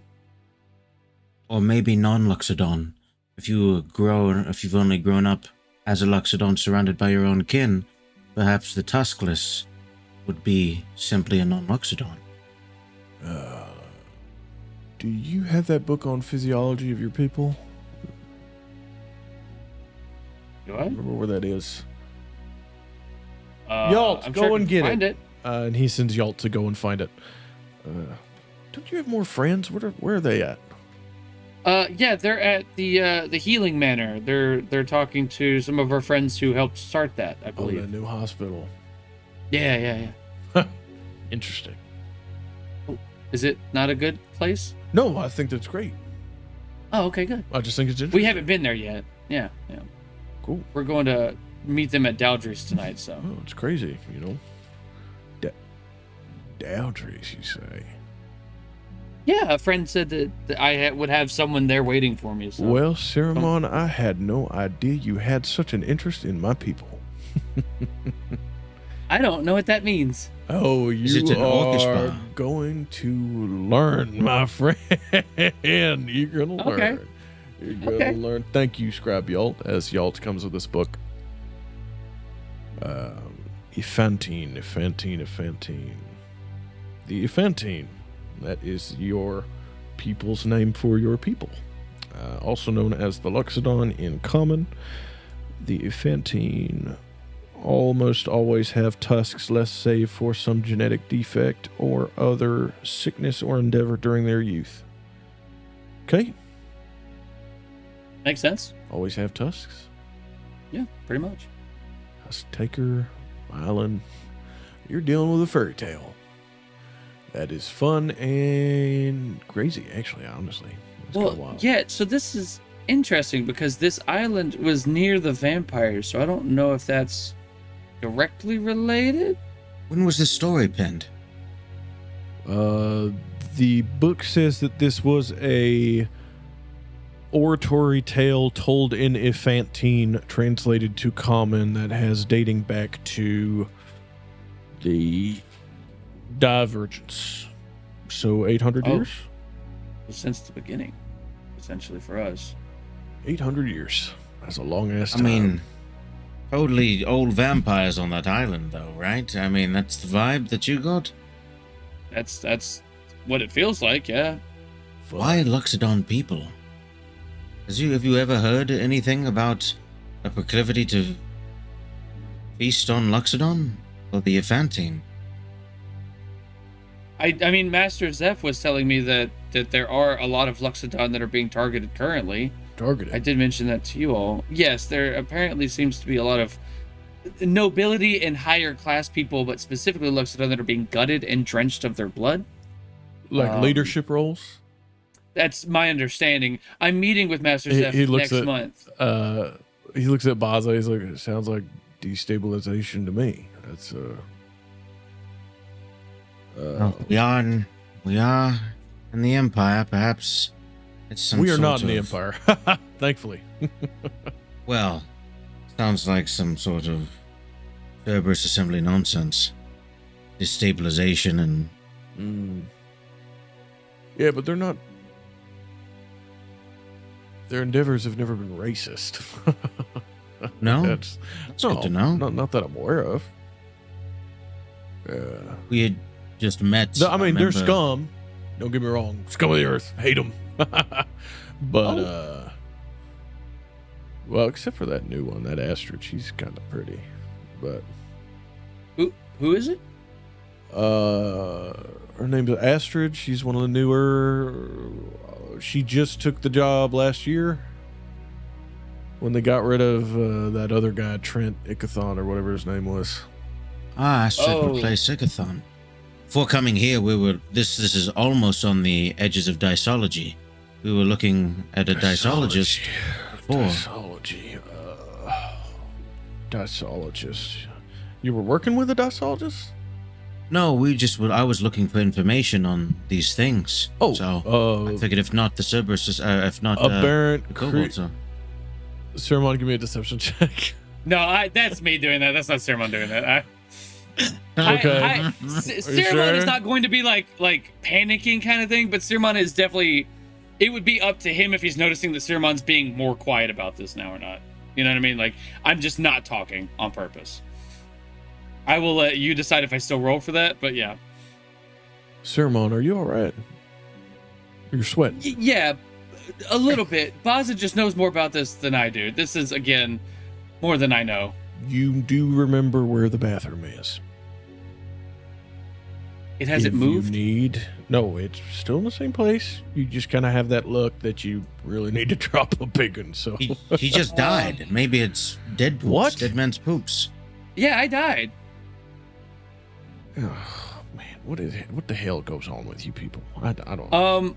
I'll look at Bazza and I'm gonna say, I trust that you can handle this. Go poop. And I'll tap you on your shoulder. I got this if you need a break, my friend. I'll leave the room. Okay. Good call. Still a room, but you can. You know what I mean? Like, Yeah, I you will walk go out- away. You walk out into the Yeah. library and you go out into the other space. You do see a tall elven woman step out of her office, and she's currently having a conversation with two of the scribes, and with a human male with short cropped hair that is deep black. He's got stubble and fuzz and like a really thin beard growth, scar across one of the eyes. He has maroon red overcoat with leather garments and like light armor pieces that almost blend into just looking like clothing underneath. They're having a conversation. And you do see she go, I know that the fundamental differences that you had with your prior employer resulted in his removal, but there are still parts of the library that I cannot allow you to access. And he looks at her and he just kind of says, what I am trying to say is that I apologize on behalf of the Empire and on behalf of my friend for any of the harm that may have come in the past. And I am only looking for, if you see him, he is an Eladrin, and he tries to hide as another kind of elf. Do you know what an Eladrin is? And you watch as the curator goes, they are almost exclusively in the Feywild, yes. Exceedingly rare to see them here. Well, he is out and about, and he is under the misconception that he is being hunted still, and I just want to clear that up with him at the commands of my friend. You see that she nods and says, well, if I see him, I will inform him that you might be looking for him, but I am not at liberty to give the location of a potential patron to anyone. However, I thank you for coming here, and I do hope your time looking at those books was helpful. And I do believe that your time is up. I will see you again at some point in the future, yes? And he gives a curt nod, and he turns, and he walks out. And as he's walking away, he just kind of glances at you, Siromon, no look of recognition, and just turns and keeps walking. That's good, because I'm easily recognizable. I'm gonna actually poke my head back in real quick to Bazza and say, Bazza, don't leave this room. And then I will... Yeah, okay, no problem. You poke your head in, and it's just Bazza and Rydenbac just full book nerd looking at things. Yep. And then as soon as I say that, I'm assuming that was Montressor. I'm gonna head over there, try to catch her. Cool, you catch her mid-walk. Yes, Siromon, good to see you again. I'm glad that you are well. How are you doing? Hi. She's walking. She has a task. Yeah, I'm keeping pace. I need to ask a favor. Another favor, yes, please. Yes. Who was that you were just speaking with? Oh, his name is fuck. Sorry. His name. He gave me the name of Eadwulf. Eadwulf. Eadwulf. Eadwulf. Fuck it. Let's say Eadwulf. But it's spelled. Oh, you were doing two different pronunciations. Yes. I thought that was first name and last name. I was wrote like, down Eadwulf Eadwulf. That's so I'm so stupid. Yeah. I was like, that's a crazy name, and I love His it. name is Eadwulf. And he says he represents a member of the Suburbs Assembly, which is annoying. I do not like them. But he has shown no ill will or misappropriate actions to the library. He is allowed to do research here. That is fair. I do have to admit that I overheard your conversation. Dropping eaves, are we? I apologize about that. I It just is have a large joke. ears, and sometimes it's on a. I'm Oh, okay. a bit flat in my responses. All right, you're okay. He is looking for my friend, and my friend is my friend, and I trust him, and I don't think we should, I don't think they should know about my friend. Well, if you were dropping eaves, then you heard that I would give no location away to anybody of a Yes. potential patron, client, customer, researcher, whatever you wish, of the library. And I also reminded Eadwulf earlier that they have a perfectly gigantic library of the Cobalt Soul within the city of Rexentrum, and that he does not need to come here to do research. Okay, because my friend is in this building right now that he's looking for. Oh, is he? Yeah, that's why I wanted to bring your it up to friend you. came from the Feywild then? Oh, wait, above table, do I know you're an Eladrin? I know that, right? I've shared definitely bits of my lineage. Most recently this morning when I or yesterday or whatever, when there was changes to my physicality a little bit. That's what I thought. I don't know if I went into it. I think we were on the boat. Yeah. You know that Okay. part, but Siromon doesn't know what that Eladrin. means, and he doesn't know that in the world of Exandria, Eladrin hail from the Feywild. He doesn't know any Got of it. that. Okay, then I'm gonna backtrack and rephrase just a little bit and say to Manchester that my friend kind of fits this description. They also have their appearance change how they were describing, and I know that he's being chased by people. But Yes, he has and sanctuary here. I appreciate that. I will make sure to extend that to him, obviously, but I don't want any danger to come of the library, especially after what I did last time. So I wanted to be upfront about this. I appreciate your warning.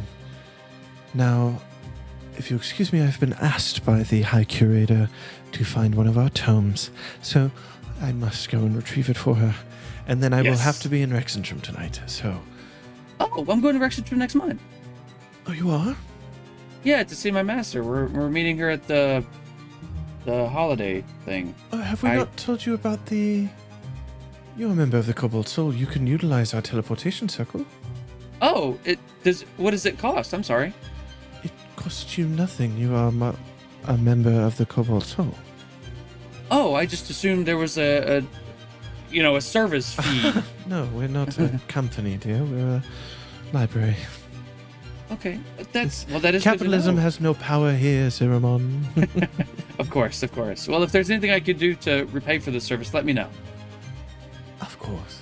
Every day you serve Ayun and the Cobalt, so... Hey, I hope so. Grandmother Knowledge likes you, probably. If you excuse me, it's quite an old book, and I have to open the intricate locks, and you cannot be around for that process. Yeah, no, that's okay. That's too much for me. Yes. Thank you so much. Wonderful. And I'll head Pleasant off. evening. She just kind of Pleasant evening. parting of ships at the night as you guys go two different ways. I'm excitedly going back to Bazza, and then I stop to give him time. I'm like, oh yeah, wait. No. Okay. Bazza, what are you doing with the remainder of this research time? Is there something else that you would like to look into? Do you tell Expositor Rydenbac of the Cobalt Soul the name Kessler? I probably wouldn't until I talk to the homies.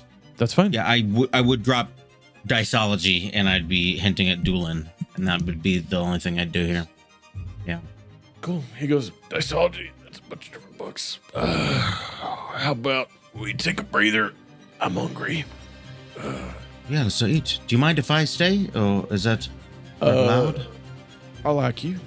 You can stay, but policy, one of us just have to be with you. So I can bring Yalt back if you'd like. He can stay with you. Oh, yeah. Yeah. Yalt! Get in here. You see the dwarven man comes in with another pile of books on vampires, and he brings one in and he goes, This one says you can bottle the sun into a poison. the night falls and the sun has set. The nightlife of the city begins to take over. People aren't at work. If they're going out, they're going to drink, they're going to eat, they're going to be festive and spend time celebrating another day alive, essentially. What are you guys doing now that... Bazza, I'm assuming you are going to be the nerd boy who is stuck in the library. Is that what's happening? Or are you leaving to go to... The whorehouse. I don't even know it's a whorehouse. It's like, do I want to go eat or do I want to... I got hardtack in my bag. I'm good to go, actually. Real talk is who's going to... What's the place's name? I don't want to keep saying whorehouse. Dowdries. Dowdries. You can say whorehouse. It's fine. Who's going to Dowdries? All of us, Brex and Oscar. Oscar. Yep. They come through so we can get lit, dog. Fuck it. I'm gonna tell Bazza the thing about teleportation and stuff real quick, but then I'll dip. Oh, and we could just wreck on, but I mean, on the way to Dowdries or whatever, I will tell Ray about seeing the evil, the little seed of evil in Arlo's head, brain. Okay. And that it felt like the Dryad. It felt oddly familiar. And I'll give you an update on his lost soul, or a piece of his lost soul, because I didn't say that in front of Melanie. Yeah, that's why I don't want to say it either, because I don't want to fucking just be like, hey, so like, he ain't good. You know what I'm saying? He ain't good. Yeah. But, Cool. I'll send Siromon with a copy of my notes so that y'all are caught up. So you're not going? No. There's... No. This would be like the most important place in the world for me. So Yeah, of course. I don't That's think I actually that's. And you were given pretty much unbridled access. Yeah, I oh yeah, and he hasn't even told you that homie's looking for you. I forgot. That's crazy. No, I was going to. That's part of what I was going to talk about. So, but Well, do we want to do that now? before you're leaving, we're still in the library. Okay, then yeah, I will. What I'll do is I'm making my presence known as I'm walking. Like, time to go see Bazza, to make sure I'm not like there for the conversation about Doolin, just in case. Cool. As you're walking in, you do get shushed about 4 different times from 4. Oh, sorry. I'm just going to see my friend Bazza. Master Siromon, shut up. about dicology. Dicology. I'll peek my head around and say, Bazza, hey, real quick, can I talk to you just real quick out here? Yeah, of course. Yeah. I'll pull him out to the side and try and get as far away from anyone as possible. Cool. Okay, so I talked to Montresor. There was a guy here looking for you. He had black hair and a black beard. He had like maroon clothing. I think he was looking for you. He was talking about looking for someone who is, I think he said Aladrin or Ailment or something. From What and then they asked if well, I don't know what an Aladrin is, right? Do I? No, that's not. No, you're perfect. Yeah. Oz knows. There's a dude looking for you. He black hair. I'll describe him how he kind of looked. He had the scar over his eye, like the leather armor. I think his name was Aidwolf. He said he was looking for someone that kind of fit your description. Montresor did not give you away and did not mention that you were here. I don't think that they knew that you were here, but they made it clear that like if you were here, they weren't going to tell him about it. So that's good. Was he like a wizard-looking guy who kind of looked like... He looked more also fightery. He had like light armor kind of ish on. So I would say not wizardry, I think. Is this place Yeah. well defended? I mean, yeah, for the most part. I'm here.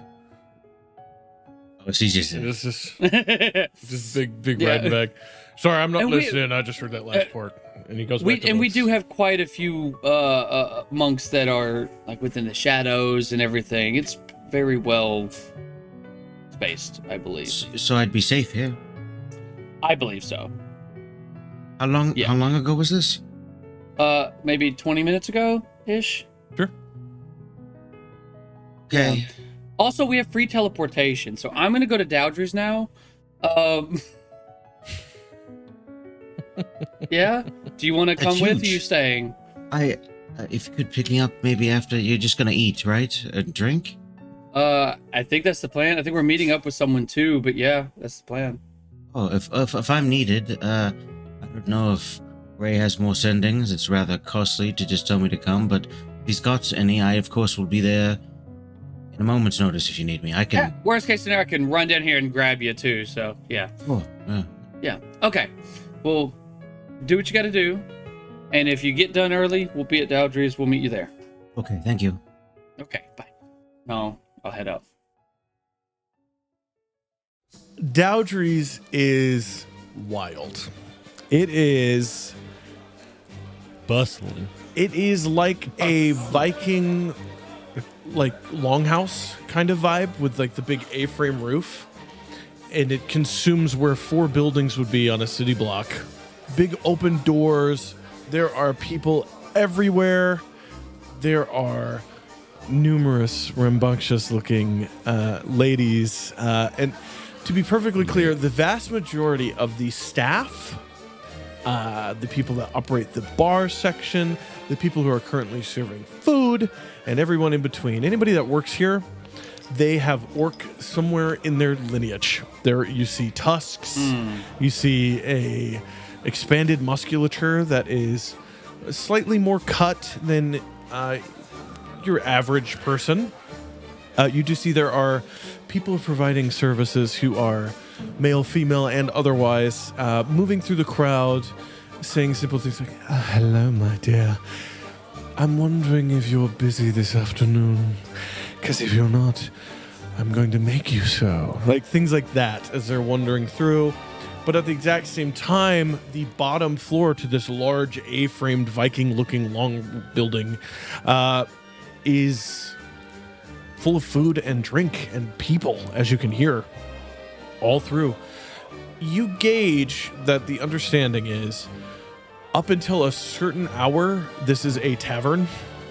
And then after that point, it will only exclusively operate as a something. But you are early in the night, so it is still a tavern at the moment, as people are meeting here. As you all are approaching this place that has people spilling out onto these like little gardened terrace that are near the entry and around the sides of the building, you do see the dressed up a little bit nicer form with the blonde hair with the streaks of gray pulled back. He's obviously cleaned himself up a little bit. You do see Oscar, who goes, well, shit, how you all doing? Welcome back. It's good to see that Dulan Tversky did not turn you inside out or turn Siromon into a newt. No, I do appreciate that. Oh, man. Them wizarding types scare the shit out of me. Where's your friend? Bazza? Yeah. Yeah, where is he? No, Bazza's still at the library. He's talking to them about vampires and werewolves and everything. Yeah. Oh! Not as fun That as we're going reminds to be me. having. Oh, yeah, no. He said if we need him or if he needs a drink, we can just, if you can send him a sending ray, then we'll let him know. If not, I can run and go grab him. Not too bad. I did want to let y'all know before we start drinking, we do have free teleportation through the library. Teleportation to where? So like Ruxenford. Does it take us to the library over there or just anywhere? If I'm not mistaken, it's library to library. It's circle to circle, yep. So it would be from library to library. And it's free. Is this any of the Cobalt Soul libraries? Anyone that has a teleportation circle, yeah. Do you know which ones have teleportation circles? No. I know my monastery did not, if I'm not mistaken. So we couldn't go to Marquette with it. Or at least not to my monastery Marquette. But We can ask them what everyone's it goes to. Yeah, it might be worth asking. So we'll keep that in mind. Yeah. Might Oh, make and there's travel someone a looking for little Bazza. easier. Someone like who? I'm not sure, Strucker. but he had a scar on his eye, and he had like some armor, like very light armor, maroon colors. But they told him they couldn't tell him anything, so it's okay. We'll talk to him when we see him. Anyways, Oscar. Yeah. So we would Drinks. like a little bit. Yes, we'll get some drinks. And I'll flag down one of the people passing by. And This tall, beautiful, half, like maybe third orc woman comes over. Long hair. Her hair is like a really dark shade of green that almost looks brown. She walks over. She's got two big tusks that stick up just through her underlip, kind of forward chin to bite just a little bit. Flatter nose, the deep brown eyes. She comes over and she's dressed like a barmaid, but there's a lot that you could see if you take the time to look. And she comes over and she goes, "Hey there, mister. How can I do you for?" I'll hand her 2 gold and I'll say, "Can you just keep some drinks coming?" Of course. She takes the 2 gold, bites it into her tusk. It's real too. She heads off, and she's gonna keep the table that you all find yourself at, which is a beer cask with a flat table nailed into the top of it, and then smaller casks as chairs. It's that kind of vibe. This bar slash brothel is located at the dividing line between the I think it's the Beaded Alley, which is like a bunch of stores and bars and like a nicer off commercial district, and the Tumble Downs. So it's kind of the dividing line between those two places. So you get a mixture of both vibes from the clientele that you are surrounded by. For every person who seems well off, like they might have ownership stakes in a store somewhere, there are just as many people who clearly just got off of a ship, or who might be cut purses who got enough money to come back to visit their favorite establishment. Things like that. And beers are brought. They are brought in these big carved horns, like ram's horns. They are frothing over at the top. They are fresh and delightful, and you get a slight hint of peach in each drink. Can I keep an eye out for anybody that may be looking at us suspiciously? Yeah, give me a perception check. 17. You glance around, and you see the Pearl Maker is at another table, and she is currently hand in hand with this large, beautiful, but like definitely more orcish than otherwise woman, and they're having a delightful conversation together. You just kind of see them at another table, and you go, "Oh, that's odd. The Pearl Maker's here. Interesting. Okay." And then you look around and you do see there's like a back corner booth, kind of like a VIP elevated section with a bunch of more closed off tables that are less beer casks and more crafted to be tables and chairs. And you do see there is a human woman there, and she is surrounded by people that, holy fuck, this is the Thieves Guild. Like, they look like it. They have those light leathers or the light cloth clothing that makes it to where if they get attacked, maybe they can take a knife or two, but they can also be quiet and not be heard. And you see a woman there, hair tied up and pulled back, and she's just kind of scanning the whole room. A human woman. And you see next to her a very familiar looking Kenku. With, you see Dagger is there at the table next to her, and they're having a conversation. I decided, by the way, that Siromon canonically has had sex, but it's probably with more people like this, like orcs and stuff, because they would be a little bit more tolerant. Less crushed? Yeah, exactly. Yeah. So So you're in Siromon's your very comfort comfortable. zone. Yeah, Siromon is just very it's like he's a regular at Hooters kind of situation. You know what I mean? That's Like, crazy. Oh, jeez. Crazy. but not in a creepy way. Wait. But my question is, are you interested at like the women walking by, man, whatever? Like, Oh, they're are attractive, yeah, but I let them come to me. Oh, hey, okay. But I'm saying, like, would I be able to see that on your face that you're like intrigued? Ooh, that's an interesting thing. I think Siromon is very much just like vibing, especially as the drinks come. He's just kind of like happy to be here. Whatever Oh happens, my God, we haven't happens. drank together, huh? Yeah, we have. We've had drinks. Oh, At that's the taverns and stuff, yeah. Yeah. This I is thought it was just Ray that got this is turned up. probably the first time you've all had drinks together where there wasn't impending doom the next day. Yes. That is correct. Oh, is Brex here? Oh, yeah, is Brex oh. or Darcy Brex? Brex is here. Yeah. You don't see him. I see. He's I don't see here. him. Okay, Above lit. table. Brex is upstairs. It's not officially a brothel yet, Brex. Jesus Christ, wait. You do don't see know. there are people going around. It's like the pre-order. They're locking down customers before the Pre-order is the- crazy. Pre-order's great. I love that. You see, and they have this weird.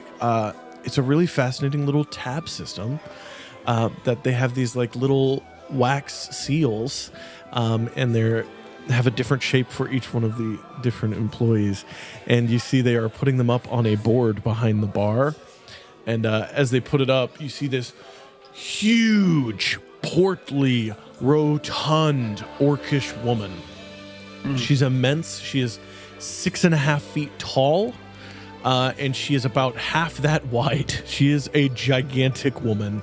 Comes out, huge tusks that come out and curl up, almost like a warthog's tusks, with shaved sides and a long hair pulled back into a ponytail on the top.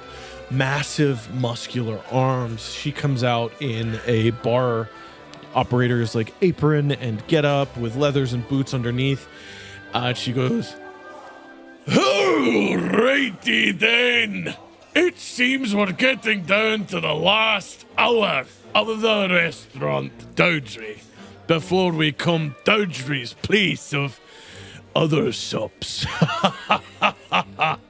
As all of you need to remember, I am Tirgush, your owner and proprietor, and I'm also available.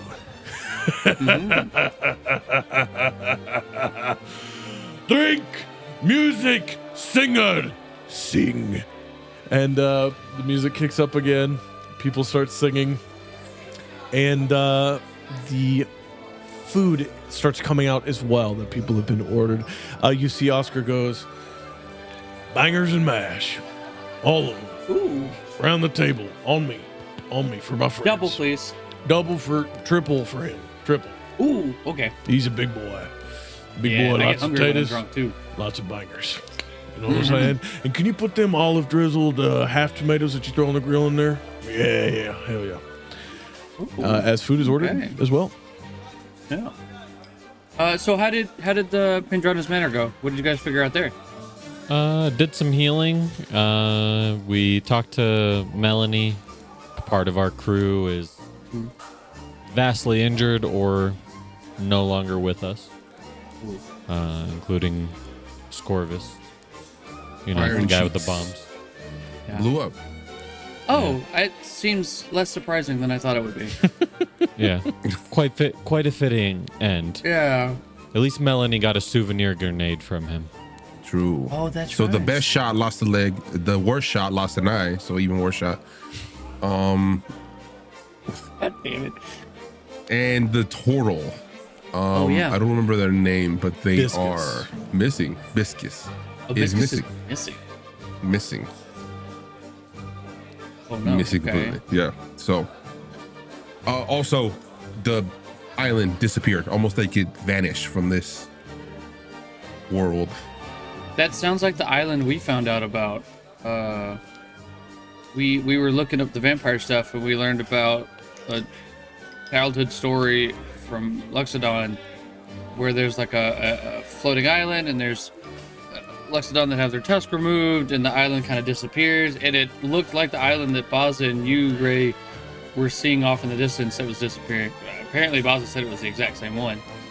So they are hunting your people then?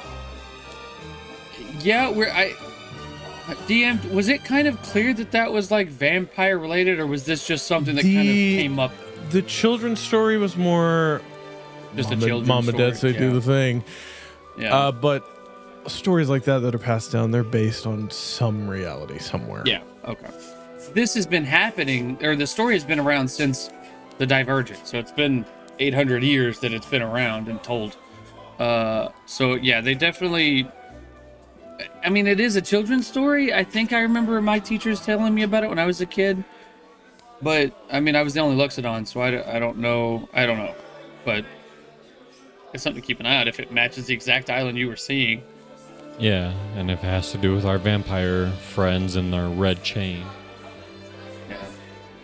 So, that's kind of what we need the ship for, is we are trying to take care of all these different things around the continent that keep causing problems for everybody. Any updates on that, Oscar? All right. Ship is docked. Been stripped for parts. Your dad took a lot of the personal belongings out of it and put them back on a wagon, took them to Port Zone. We can sell it to you for 1,500 gold. Okay. That would pay off. That'd pay off the debt and docking fee. He owed a higher debt than that, but it's some political blah blah blah. He owes the Marquis a favor. Okay. Yep.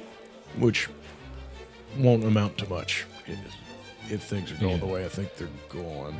And he kind of looks over at the VIP table that has Dagger and his Vesper Nightshade, his mentor over there. Yeah, if things are going the way they're going, I think your dad is in for some shit, my friend. I think I recognize them, right? That's Dagger? Yes. We haven't seen them in a while. Since Shit, you know Dryad. we Damn. haven't seen Dagger since we fought the Dryad. It's my night off. I don't care. Do we go say hi? Yeah, looks like You know him better probably than I do. shouldn't. Probably should, but how about we buy them a round of drinks on us? Almost like a we see you, no need to say hi type of deal. Oh, subtle. Okay. I can do something. Yes. Considering you don't have money, I'll take care of it. I appreciate that. And I will get up and leave the table scouting around still, just looking around. It's kind of my excuse to just look around. Yeah. And I will approach. As you're looking around, you see the doors open and walking in with 4 bodyguards. You see a halfling man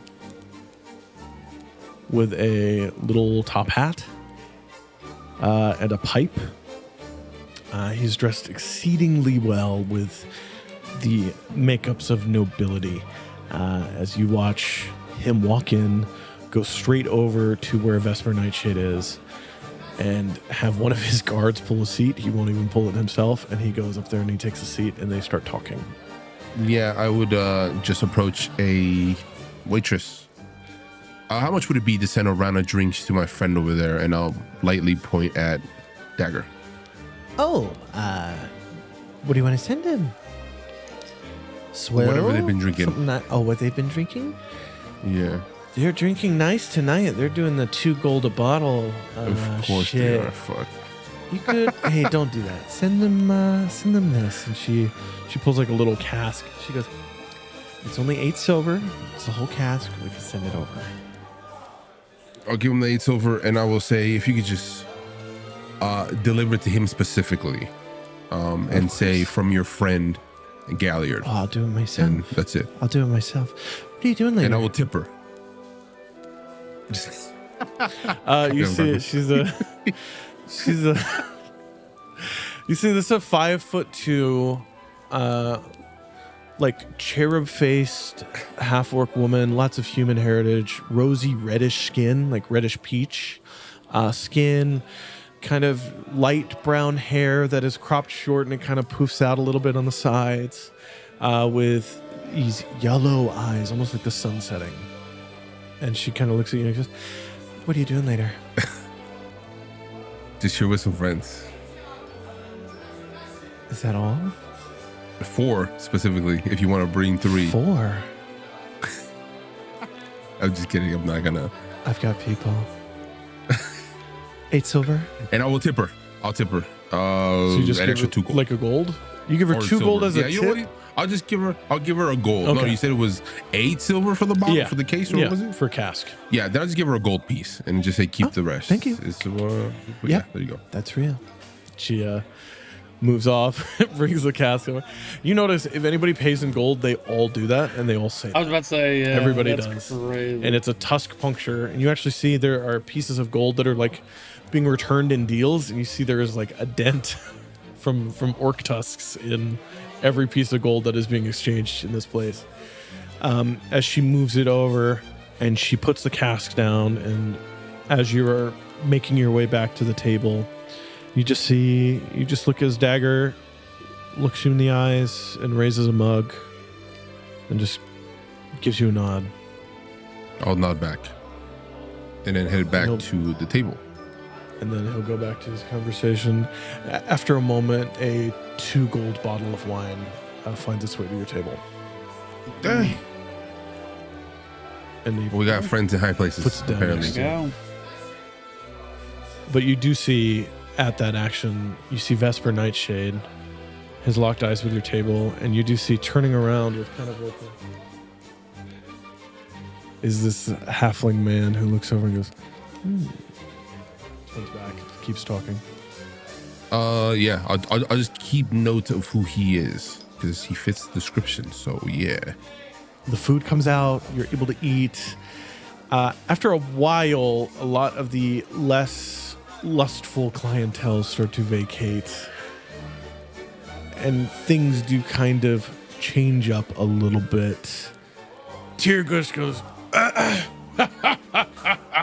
"The hour is over. The moons are high in the sky. The time for a good betting has come and gone by. If you haven't booked, get out. The tavern's closed. Let the brothel begin." And you watch as a set of lamps are put out, and then another set of lamps are lit, and the positioning and lighting of the other lamps gives the entire room a more sultry, warmer glow and vibe. You watch a lot of the moonlight that is allowed to come into this place. Curtains are closed, and you watch as the rowdy tavern in less than 10 minutes becomes a sultry palace of debauchery and lustfulness. It becomes the D&D staple, a whorehouse audience. It's our first Hell time yeah. in a brothel in this game. Let's go, baby. As Yeah. eventually that half-orcish woman does come back to the table, Galliard, and she's bringing with her a contingent. She brings 3 more women, and she comes over and she moves to like tell you to scoot your chair back. To me? Yeah, Then I'll scoot the chair back. cool. She sits in your lap, and then she says, Ooh, "Ladies, Okay. please introduce yourselves." And he watches this like tall, lither, half-orcish woman wearing nothing but yellow silks that are just multiple layers deep, kind of bows down and gets right next to Ray's head and goes, "I'm Lyra." And then you see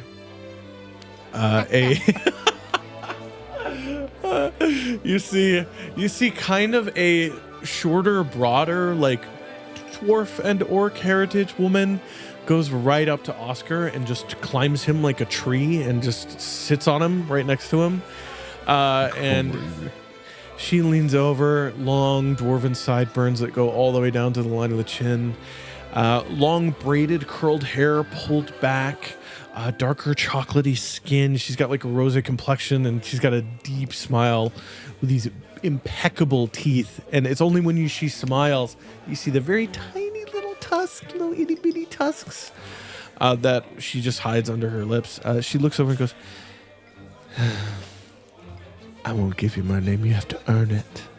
And she just kind of grabs him, and then Oscar goes, gentlemen, it has been an evening. And he stands up and just leaves and goes upstairs. And that's when you hear a door open and you hear, holy shit, Santiago shall pay. Fuck, all of y'all ain't enough. And leaning over the railing on the second floor, looking down, the orange and yellow lizardman face, covered in smeared makeup and lipstick, and his clothes ripped, pantsless, lizard dick hanging in the wind, comes out and looks down. Hey, fucking Siromon! Right. Hey, what are you doing down there? The fun's up here. Come on. Well, I see you've already gotten a room. Hey, I warmed the room up, baby. Let's go. Get up here. All right, well, clear out space. Tirgush. And you see the giant half-orc owner. She's not a half-orc. She's almost a full orc woman. Let's be very clear. She's a 1/8 human. Like again? And Brex goes, again, baby, get up here. And they do things. What are you guys doing? This is a fade to black question. society, so if we're ending the scene here, we will just fade to black. No, obviously.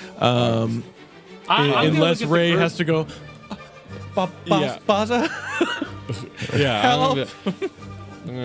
I'm not gonna do any sending. I'm just gonna be like, I think this is where my night concludes, and yes, I'm sorry. Long I would have golden appreciated- hair. She kind of whips you about with it. What do you mean? I would have appreciated the company, but I have to get back to the chantry. Oh. Well. I have another golden-haired person to meet. At the chantry? Yes, but not in the way you were thinking. Religious I types are so apologize. kinky. She just leaves. That's good. I would love to stay, but I am a little flush for gold, so unless my friends won't just It's on me, you fuck! Get up here! Siromon goes, all right, I will meet you guys back at the Library of the Cobalt Soul whenever Bazza is there reading books. And you'll see Siromon. As you stand up, Siromon, arms wrap around your waist and lift you and carry you up the stairs as Tirgush walks up behind you, goes, oh, we're gonna have a great time. And she hoists you up, and you hear a little bit of a like, and she goes, oh, and she lifts, and she takes you up the stairs. She carries you across the threshold. And Yeah, you definitely hear me like, this is new. Like, now, Galliard, Yes, do you do this? indulging. Are you indulging? I do. I go Okay. upstairs, but I'm not doing anything. I want information. God damn it. Well, as Ray leaves to the chantry, as Siromon leaves to the curtain closing and us cutting to a different scene, it's like in Invincible where we go, well, while Mark and while they're doing that, we'll That's go to so funny. Galliard.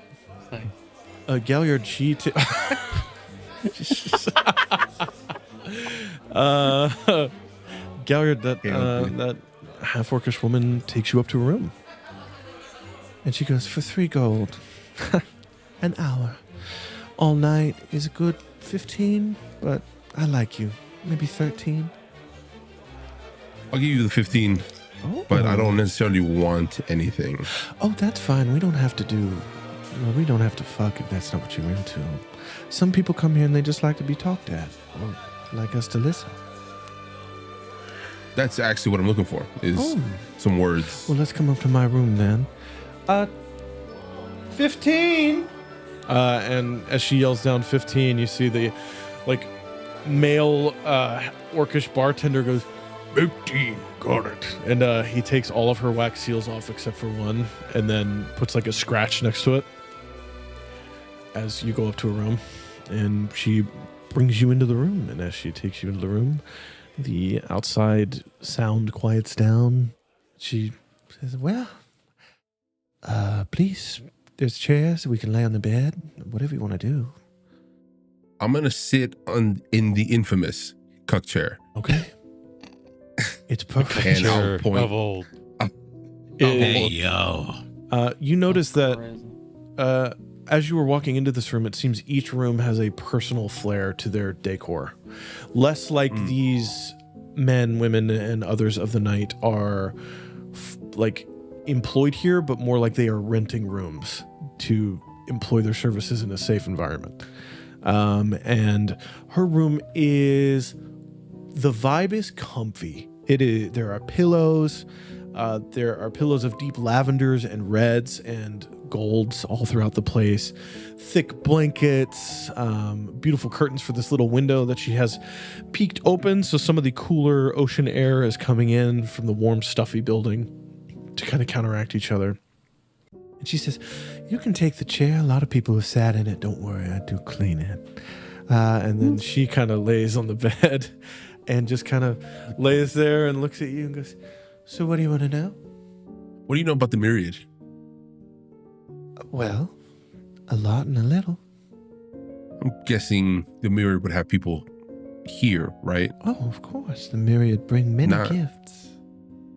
Bring many gifts. Perfect. What do you know about a Kenku? Does he come here often? Are you talking about that young man downstairs? Yeah. He only comes in here to do business or to eat. Then he leaves. He's never seen any of my friends. Do you know him? What about the... Yeah, I do actually. Oh. Yeah, we're good friends. Haven't seen him in a long time. He's doing his own thing, which makes sense why he hasn't seen any of your friends. Mm-hmm. That new doctor that's in town. Doctor. Oh, yeah. Little top hat. We're not allowed halfling. to serve here. On whose orders? Tirgush, she said no. Shame, he seems to be loaded. I'd probably stay away from him. If Tirgush says no, we all kind of trust her judgment. It's about that you hear like a from the room next to yours. Your room is next to where Siromon and Brex are. Crazy. I mean, I've never used the trunk like this, but I'm down to give it a shot. Wow, they're quite loud. Crazy. This is wild. All right, continue. You know, it would have helped if I would have thought about questions that I wanted to ask. So, Well, I do tend to be a little distracting. yes, I can see how that might be the case. Any nobles come around here? All the time. They more go to the... Let's be honest, we're not the most sought-after establishment. Which I don't think is right, because we are beautiful. And she is. She's not just saying that. She's genuinely an objectively physically attractive person. A lot of them are. There's just she's referencing a like weird bias or hesitation that exists in a lot of parts of the world in relation to people who may be akin to monstrous races. Orcs aren't monsters, but that's what she's getting at when she says that. There are nice establishments, and then Port Damali is not necessarily known for its palaces of leisure. That's more Nicotranus and places like that. A lot of beautiful tiefling folk. There's this one woman I've heard about. They sing songs about her, the Ruby of the Sea. Gorgeous. But we do all right, and we are safe, and we have a good time. Is that what you're asking? Yeah. I'm also asking realistically, like, I'm you may not be the nicest establishment, like you said, right? So I would assume you guys get a lot of new people, information, whispers all around. Oh, yes. Port Damali. Why, you need me to listen out for something? If you could, yes, actually. Or maybe you have some information already. Do you want me There's to... a wizard Oh. here. Titus is his name. Newly engaged. Titus. You've probably possibly seen him around. He has... Tall, gorgeous man, tattoos on his head? Yes. I have seen him in the marketplace, and I was hoping that he would come and visit, and he never has. Well, he's newly engaged Oh, well, good for him. to a fate seer. Fate viewer? Fate viewer. Fate viewer. That's the person I'm looking to get more information on. Oh, well, if you want to give me a month and 50 gold to cover services rendered, I can have a full report for you. What day can I is tell it? you what The I'm looking 20th? for specifically? The 20th, yes. Come back the 20th. Or anytime after, and I'll have everything you need. Sounds perfect. I'll pull out the 50 gold and give it to her. Wonderful. And you see, she goes over Hella to it's the, like, oh my God, what is it? The The nightstand? nightstand, yeah. It's a nightstand. You see she has a key around her neck, and then you see she kind of does something out of sight under it and opens the drawer and pulls out a little, like, notebook, and you see she takes a note and she writes down, you know, Titus Wizard, Olga Fate Viewer, look into Olga, that kind of thing. And then she takes the 50 gold and she puts it away in there, and you hear as she closes it, it goes, and then you hear after a second another, like, lock inside. And lastly, that's all the information that I need, all the words that I need from you. Of course. But I'm hoping with this extra 15 gold, you can take yourself and have a good time with my two other friends next door. They've been close to death recently. The Lizardman and the And- Infantine? Yes. Oh, If you could just show them a good time I can. on me. I can. Gladly. I'll have to compete with Teargush, though. She's kind of a dominant figure. Crazy. She... And I will see you Yeah, in a she month. gets up and goes over to the door to lead you out, and she just gives you, like, a very gentle kiss on the cheek. She says, Thank you for your patronage. Have a pleasant evening. And if ever you were interested, come and find me. I'm Cherish. and then she goes into the next room, and the door opens, and you just hear Brex going, "No, not again!" And then the door closes with her inside it. Sick. And on that note, I will head to the library. Cool. Ray. See. While your friends are fucking, Friend. But yeah. Brex is our too. friend. Yeah. Oh, yeah, true. I forgot about Yeah, and Oscar. Oh, shit, true. I don't consider Oscar a friend. Ray, you are heading to the Chantry of Bahamut, are you not? Correct. You make your way over to where the Chantry of Bahamut is. You do see this small tree in the little courtyard on the small little elevated hillock where the small Chantry of Bahamut is. You know, there are larger places of worship to the prime deities within the crescents themselves, but that's a long walk for a lot of people. So there's little chantries like this everywhere. The lights are on. The doors are always open if somebody's here. You smell fresh baking bread coming from the kitchens on the inside. And, yep, pumpernickel. You know who's in there, cooking away. As you head in, what would you like to do in here? I'm going to stop in my area and check that mailbox. Cool. You check your little message thing, and there's a single letter. I'll sit down on my bed and open it up. Brother, It has been some time since we've seen each other. I'm about to embark on a trip. Port Damali has offered us all that we needed. The Church of Sun and Moon must spread the truth.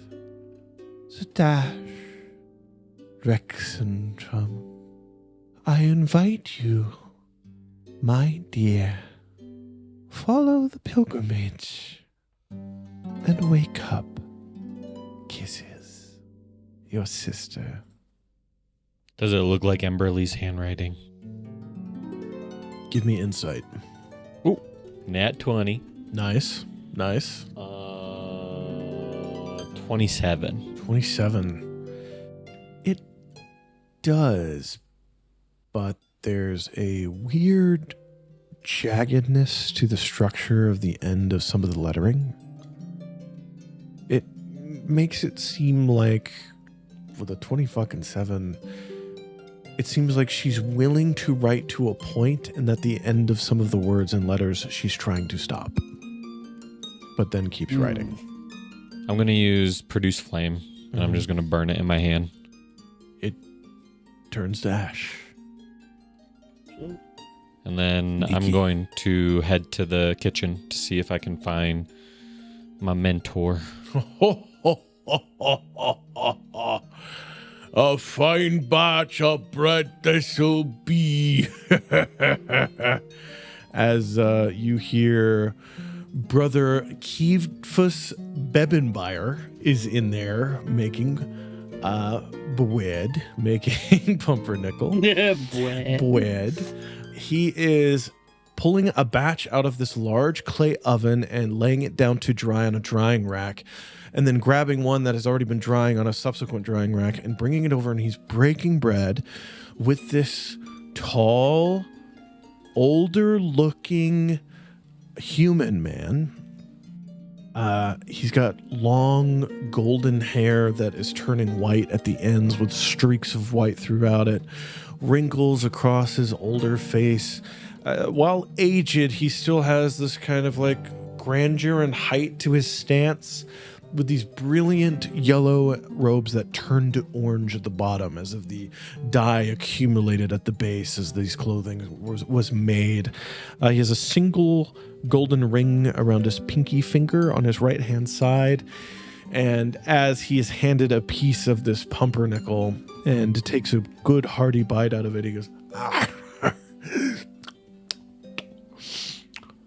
It's as fine as you've ever made it. Rae. Oh, these old bones. and he gets up out of the chair and he comes over and he gives you a nice, strong hug as he kind of gently pats your back. Rae Brassbourne, my boy. Please. My old friend Bebenbeyer and I were catching up. Come, sit, pumpernickel. It's good. And I believe we have some cheese and a little bit of wine if you're hungry as well. Sure, I could partake. You see Bebenbeyer goes, oh, of course. It is sanctified wine, so we just won't tell His Holiness above that we're having a little drink. And he will leave the room for a moment to get wine and cheese. So you are alone in this kitchen now with your mentor. So I heard that you were looking for me. That you wanted to catch up on something. Yes, I was. Do you remember when I told you about the creation of the metallic dragons? Yes. And you remember that I told you they were protectors and friends, and that they were granted a blessing that was not given to our chromatic cousins. That blessing being the ability to walk amongst the small folk and blend in like flesh and blood, like you and me. And he pinches the skin. Right? Yes. What do you know about a white dragon in the north? Well, group of people that I met while looking for Priest Seorn. We got pulled into another dimension by something called the Bagman. And we ended up in this place called Ulstara in the Riftwatch Spire. And I pull out my medallion that I've been wearing. And we had to planar shift back here using one of their machines. And shortly after we arrived, we saw another planar shift happen. And we think it might have been one of the white dragons that was in their plane called Galliard? Was that his name? Galliard? The Endless Winter? Caledon, the Endless Winter. That would explain it. I met him. Oh. I met him on my travels in Isilcross. And we did battle, Ray. And he moves the robe aside, and you see flash frozen flesh across a lot of his chest. And I must say, and he covers it back up, I did not expect to meet an elven man who became a dragon, a white one. It is against the natural rules of Exandria, but you have explained it. He is not from here. He is from somewhere so far, if what you are saying is true, that the very laws that dictate the functionality of a great beast like a dragon are different. And that is dangerous. Yeah, where we were, they were asking me and one of the companions I travel with about Dragonborn. We travel with a Dragonborn, and they seem to be thrown off by that. Intriguing. I have heard of and participated in a little extraplanar travel in my day, but Ray, I have never left, I don't know how you would call it, our existence. Yeah. I had never either. We got pulled in by this creature. The Bagman is real. Yeah. He is. His name is Mikhail. And Talon. Yeah, like two different lovers pulled together into one person. We were going to help him by going to the door sigil? City of Doors? Interesting. Something about the Lady of Pain? I've never heard of it. That's as much as I have. We were told that we wouldn't be ready for it for a while. I sought you out, my boy. And he kind of pats you on the side of the head a little bit. I am glad to teach you, and I am glad to convey the ways of our divine Father. But I have taught many people, and I came to warn you. He has drawn out a silver dragon and slew them. And he drew them out by finding and killing any that the silver dragon called friend. I have come to warn you. Now that we have faced each other in battle, he will come for you. and our other friends, and my students, and Bebenbire over there. You didn't know that about him, did you? No, I didn't. That old dwarf used to be the finest paladin I have ever seen. Now he's out here making bread for people. Oh, he always made bread. It used to be terrible. He's really gotten it down. That's good.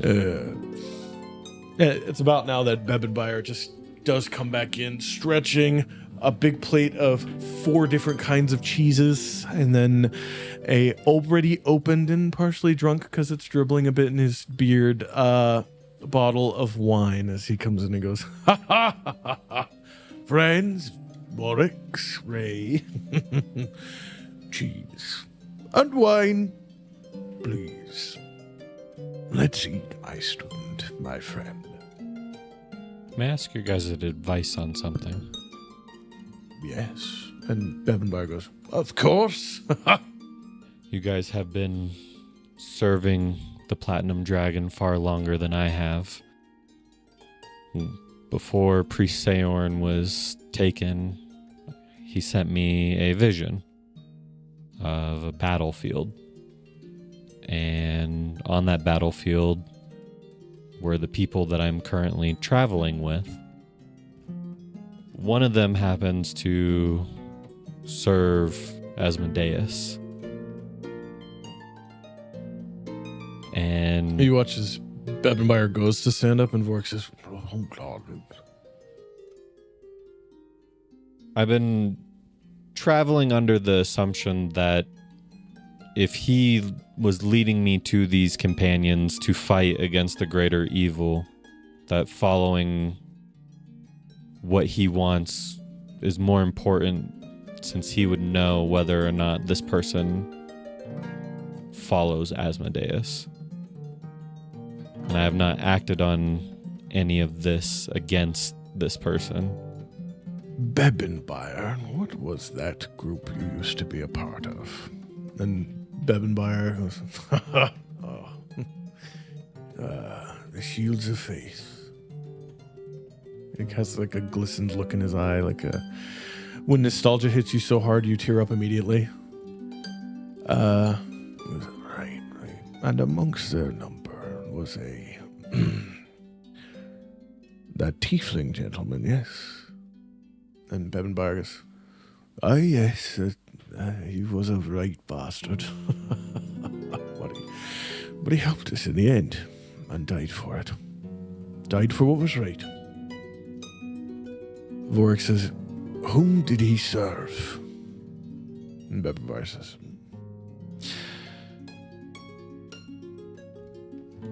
Vesh, outer evil. Rae.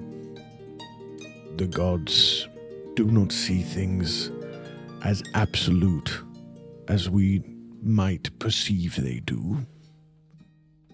And while the tenets of the god of metallic dragons, of all the prime deities, of course, but while the tenets of Bahamut must be followed, even in your journeys, perhaps allowing a bit of the aggressive power of the hells to fight your enemies at your side is not inherently blasphemy. Might want to speak to Offrey Jover about that. Afraid? What's wrong with him? He kind of found out. That whole battlefield, there's Boy, it was so crazy. He's a fanatic. I know. Bebenbire. He was means like well, that it seems. once. Bebenbire goes, Yeah. I was boring. This is Vorex. I haven't been to Vasselheim in a long time. Maybe I'll visit. See what the leadership council of their little country says. It might be worth it. he did not seem to take things well while my companions and I were on our journey of dealing with part of the vision I had of these chains attached to a 10-winged angel. He found out about... You see he and Bebenbire are looking at each other. Give me an some insight greater check. evil. Okay. Good luck with Vorex, but you could probably get Bebenbire. Is that... There's no way that's a nat 20.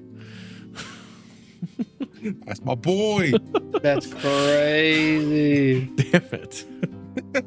Same die, too. Oh, man. Hell yeah. 27 again. 27. Absolutely insane. I'll put this die to the side. We'll use different die. No, keep using Run that. that What are you shit talking all about? night, Run baby. it. Yeah, what are you doing? Are you the one with the golden snitch tonight? That's crazy, bro. They know what you're talking about. They have encountered a depiction or something of Asturiel before. Both of them have. That is what... Do you The still vision? have it? Have what? This is Bebenbire now. And your vision, lad. Let's go put the pumpernickel out of the way. What? Well, actually, so good. He puts it in the door. What did you see in your vision? Say all of it. Did you see locks? I don't think I saw any locks. I only saw chains. Chains? Okay. Yeah, different colored chains. My companions that I'm traveling with, the 10-winged angel. We took out the first chain. It was someone called the Dryad. And now we are after Blood, who's named Kessler. We're after Steel, which is someone named... I forgot what their name was. Splinter? Splinter is Splinter. the name, yeah. Yeah, Splinter. Yeah. And Caius Pontifex, who goes by Magic, and he's the one that teleported us and Offred off of the floating island of Latherus. Vorex goes, Pontifex. Yes. Caius. Works for the... Pontifex. Yeah. Works for the Cerberus Assembly. The Dragon Slayer.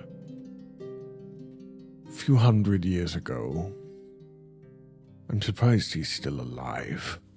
A few hundred years ago, a brass dragon got it in its head that it could kill Tiamat.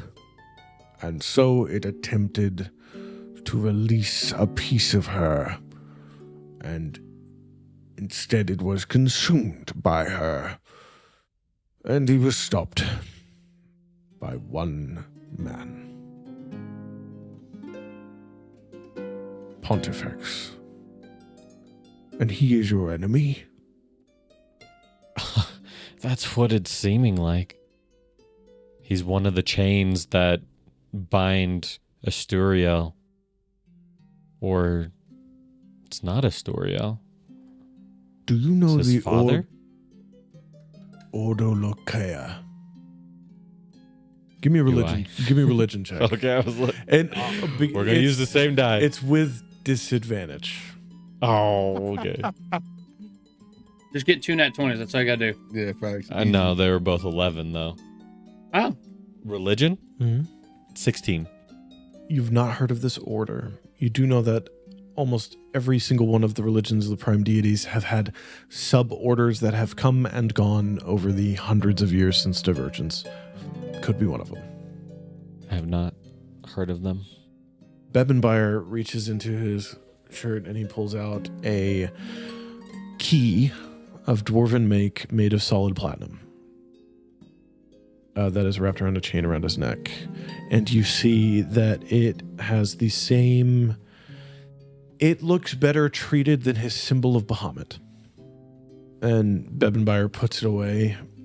And Vorex looks at him and he says, "Start packing. We leave tonight." And Bebenmeyer gets up and grabs 3 loaves of pumpernickel and then leaves the room. As he leaves, he goes, "Bahamut be with you, lad. I will be with all of us." And he walks out. You, Ray, need to make your way to the Pallid Grove. There, you will find the Pallid Elves, and you will find an Archfey. Ask them about the Order. I am magically bound to not speak of it, as is he, other than a title.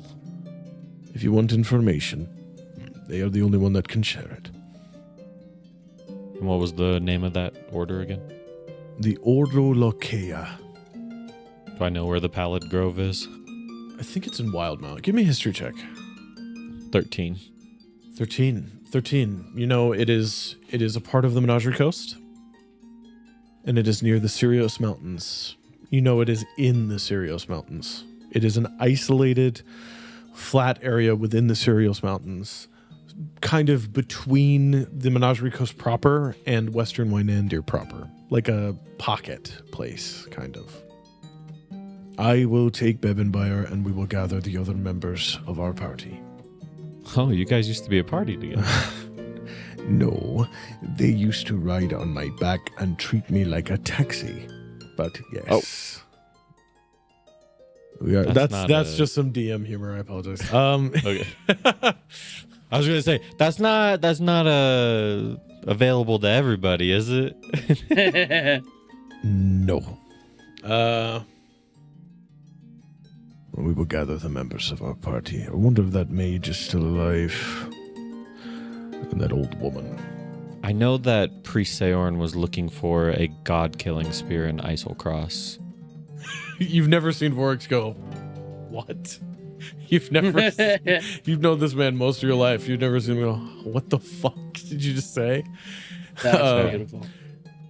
Are you planning on killing any gods anytime soon? Not anytime soon, but that 10-winged angel could probably use a good get hurt by it. Spear, you think? Okay. Yeah. I'll meet you in Vasselheim in 3 months. We will meet at the Platinum Sanctuary. I will have assembled our group. I will have also sought aid from others. Ray, what you have said is a part of... You see he tries to say something and just can't. And you watch like a pink mist kind of comes out of his flesh when he tries to say something. I am bound. It's dangerous. World-ending. Bad. Then I got some bad news for you. There's no way there's more than that. Take out a piece of parchment and I write down Thesagua. I don't say it out loud and I slide it over. What does this mean? There's, from my understanding, a cult rising up. I wouldn't say it. You stop him, yeah. There's a cult rising up that apparently comes and goes every couple hundred years of an old god, the Sleeper. That's his name. I will bring this to Rexentrum. To Vasselheim. I will meet you in Vasselheim in 3 months. We will sort this out. Find any remnants of these cult and eradicate them as you can between now and then. Okay. Be prepared to fight. Oh, I've been fighting for the last month of my life. Oh, and we'll have to come up with a way for your friend who worships Satan to... We'll have to come up with a way for your betrayer god friend to get into the city without being immediately found. I will work on that, unless you have something in mind. I assume he's they're coming. not too fond of magic. Yeah, they're not too fond of magic, but No. we have disguise self. But that probably won't That be won't enough. work in the Platinum Sanctuary. Right. So, I don't think that he's a bad guy. I really don't. He was He just serves the Lord of the Nine Hells. he was looking for revenge. Do you know what for we his did family. to the follower of Esh at the end of our story? We killed him. No, but I don't think it ended well. I took him 2 miles into the sky and I dropped him.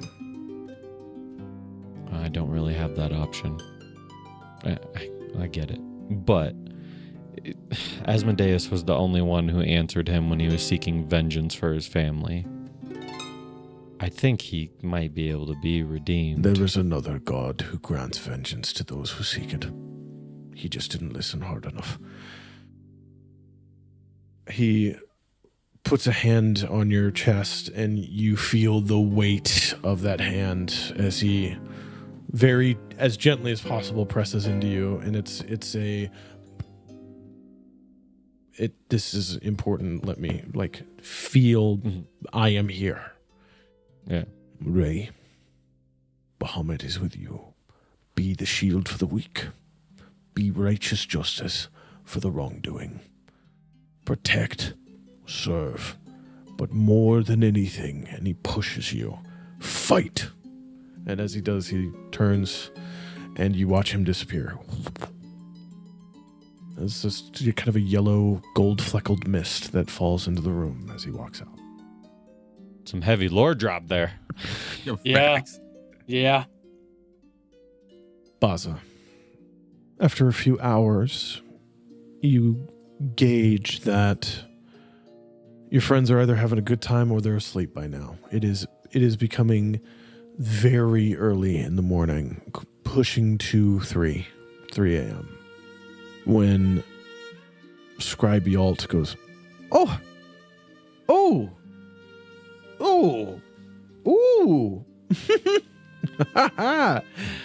Would you look at that there? Well, This book is damaged. It's missing 3 pages. common? No.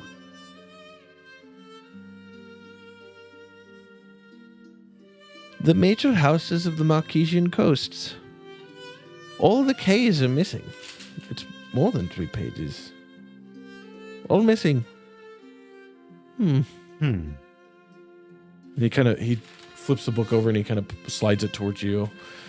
You see major house names. You see some sigils you recognize. You were in Marquette. You've seen these on shipping containers with pickled goods and, raw iron and shit like that. And you see of the section that is the K header major houses, half of that section is missing. About 8 pages have been pulled from this book. Well, what do you suggest? This book is a copy. So somebody either researched it and pulled the pages without one of us noticing, or the copy was sent to us this way. He goes to the front of the book, and there is a kind of log there, and you cannot read it. It is written in a shorthand that is only for people who work the archives. And he goes, let's see, it came from Marquette. Right. This was copied in the library of the Cobalt Soul in Rexentrum and was sent to us directly from there via teleportation. Normally we don't use teleportation unless it is important. That circle wasn't cheap. I have to report this book to the to Montresor. It shouldn't be damaged, and if it is damaged, it should not be on the shelves. Of course. Did it say who sent it from Rexentrum? It says it was sent by the curator.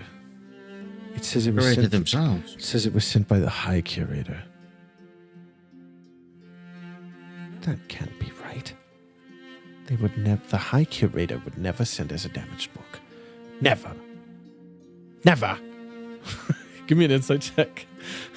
Yeah, I have a feeling. It's like inside 10. It's it's a 9. It's a 9. Yeah. He's saying never like a kid saying, "No, Santa's real. No, Santa is real." It's yeah. With a 9, that's you don't need a lot for him to go. Never. That they would never send me a damaged book. What are the chances that it were, instead of damaged, amended? Purposefully. Is that something that is within the practice? You had said that there are some tomes that are... Some are too dangerous and they are not shared, but we don't... That is not our purview. Not that I'm aware of. We don't do that. We share knowledge. Knowledge is a tool. And a tool for the betterment of society. And half the world can't read, so we read for them.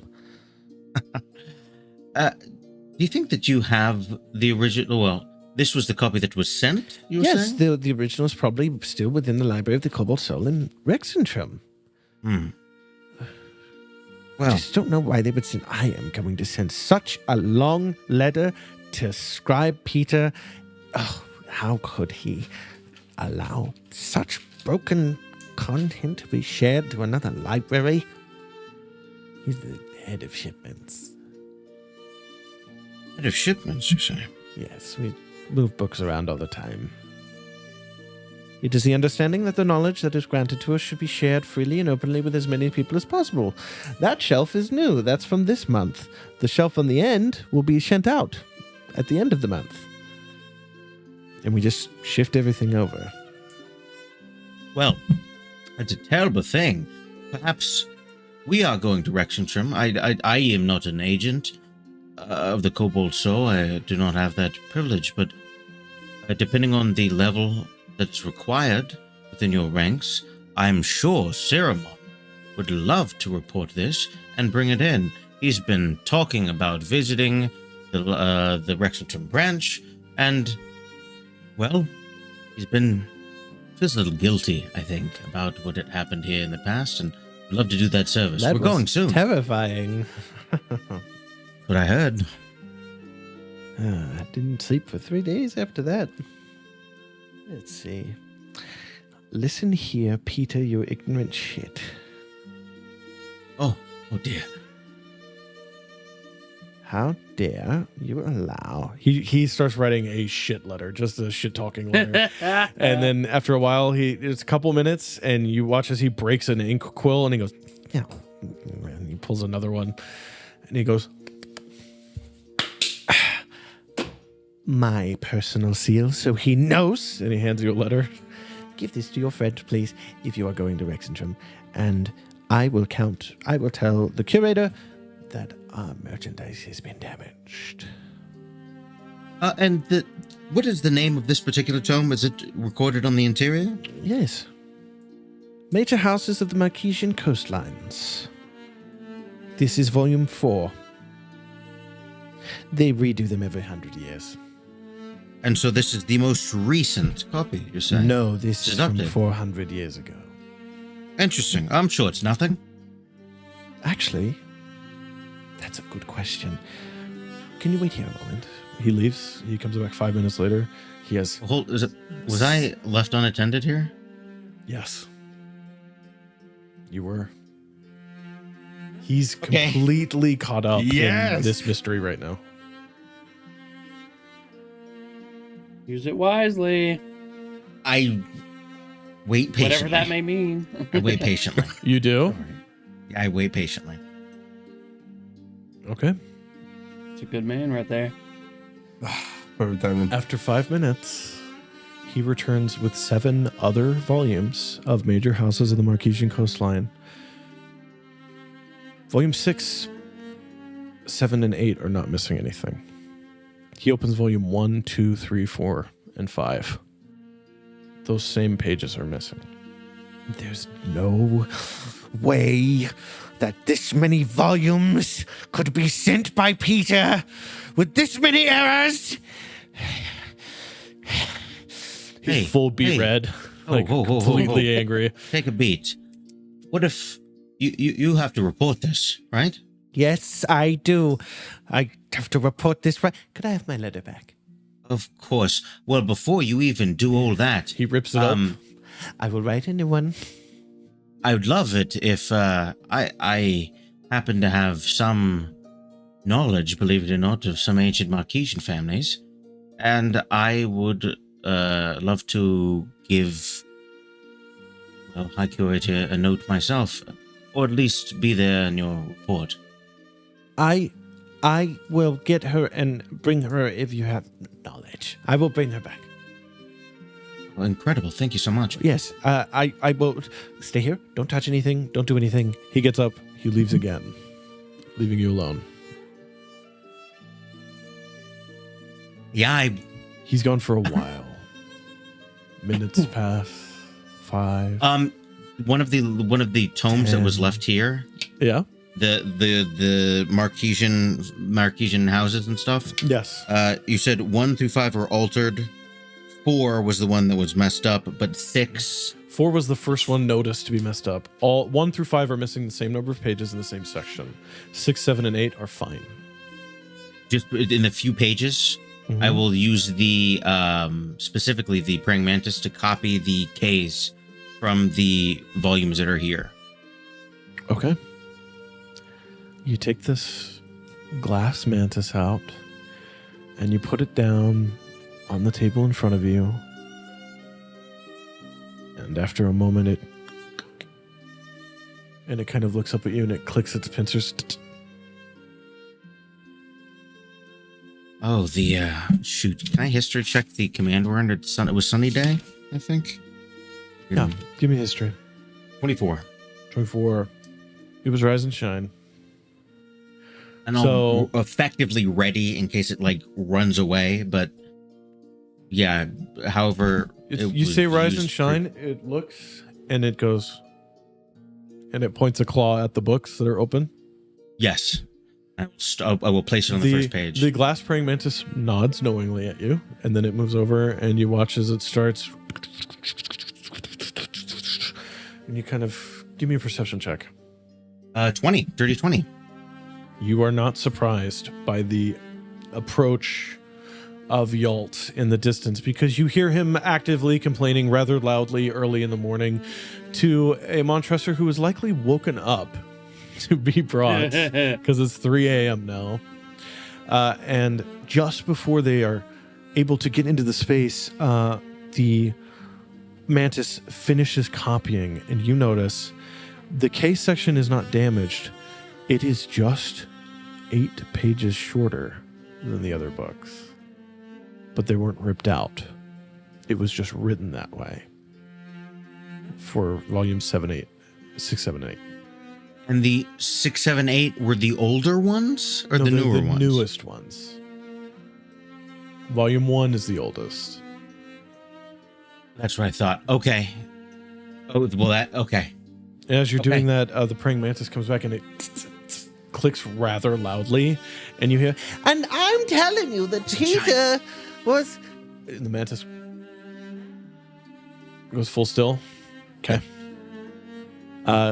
No check needed. The door, the cover, the privacy cover is open, and you are there with all the books, and you have these little paper copies that you can hide away. As Montresor comes in and says, I'm sorry. You left somebody alone with the objects of the archive? And Yalt goes, he's great. I like him. And also, that's not the problem. The problem is these. And he's just showing her the damaged books. She looks over them and goes, oh, that is not right. Nothing should be sent to our library in such a state. I will be sure to send a note. She turns and she leaves. Did Siromon tell me that he met with her and she was the one? Yes. Did he talk to? Yeah. I didn't describe her, but I did tell you that I spoke The with curator Montresor. Montresor, which Yalt has mentioned by name, this person. No, curator. Just may I have a moment? Yes. Well, I was trying to go back to... Yes. If it's permitted, I will walk with you and then promptly return, or whatever is most convenient. Yes, Just a y'all moment of your time. get those volumes and follow. And she... Perhaps a private moment. Give me a persuasion check. I'm so good at charisma. It is a 4. She goes, I'm terribly sorry, but there is a lot to do on the morrow, and I do need to get my rest.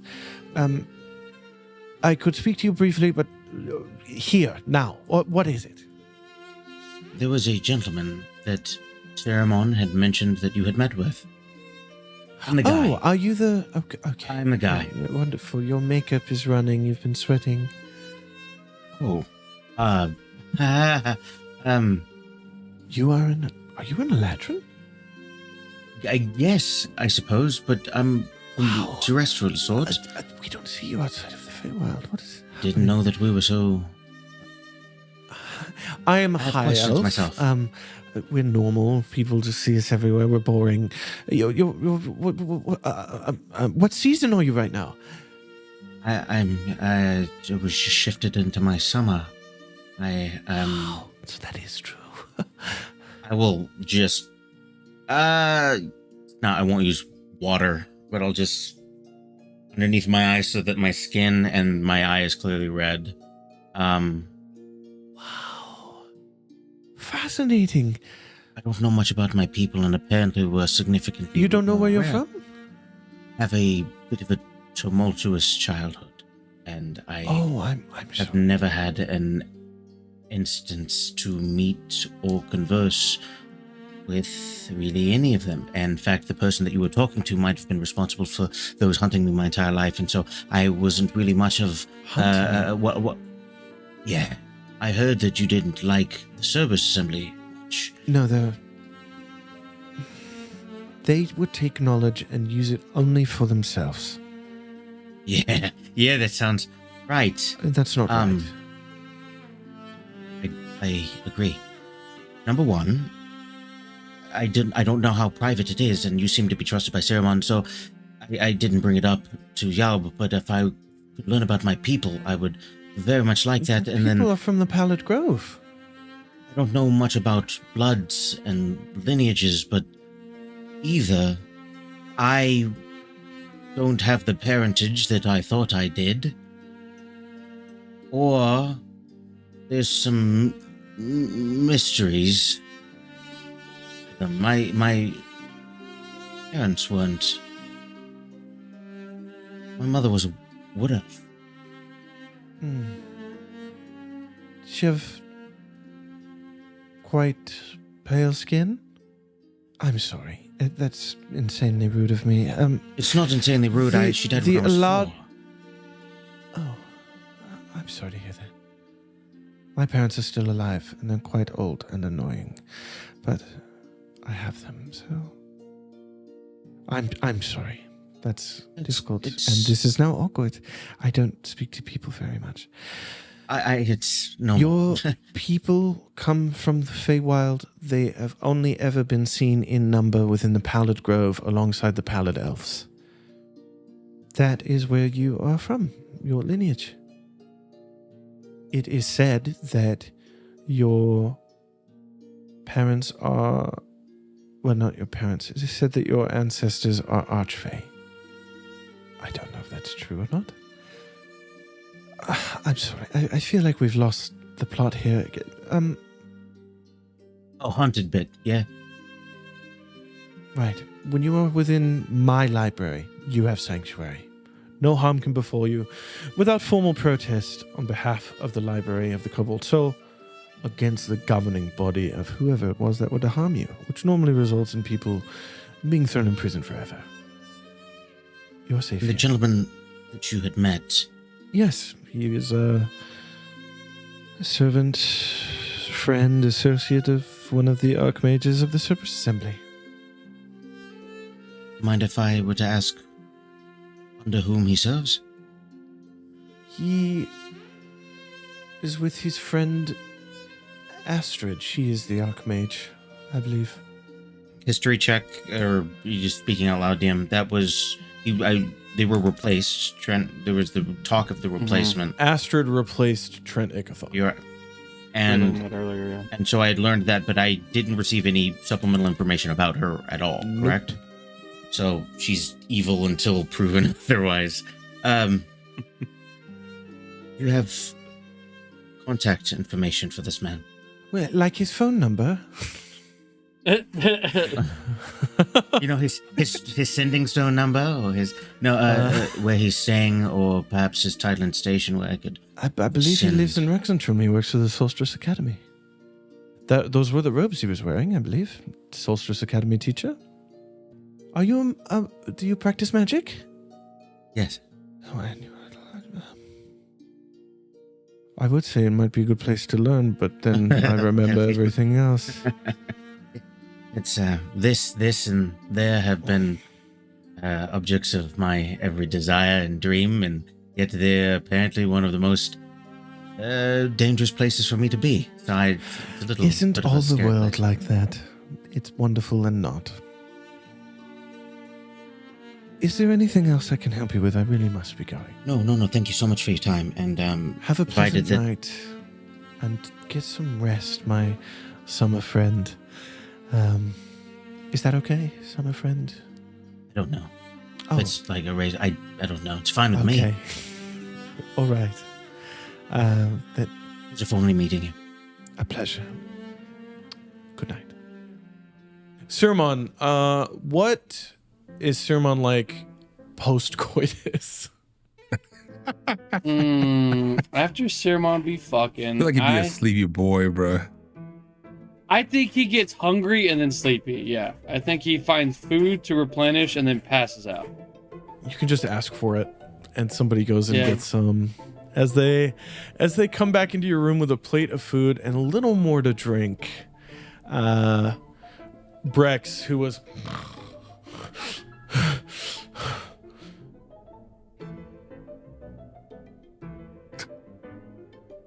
again. Again? And that's, I think, where we'll pick up next time.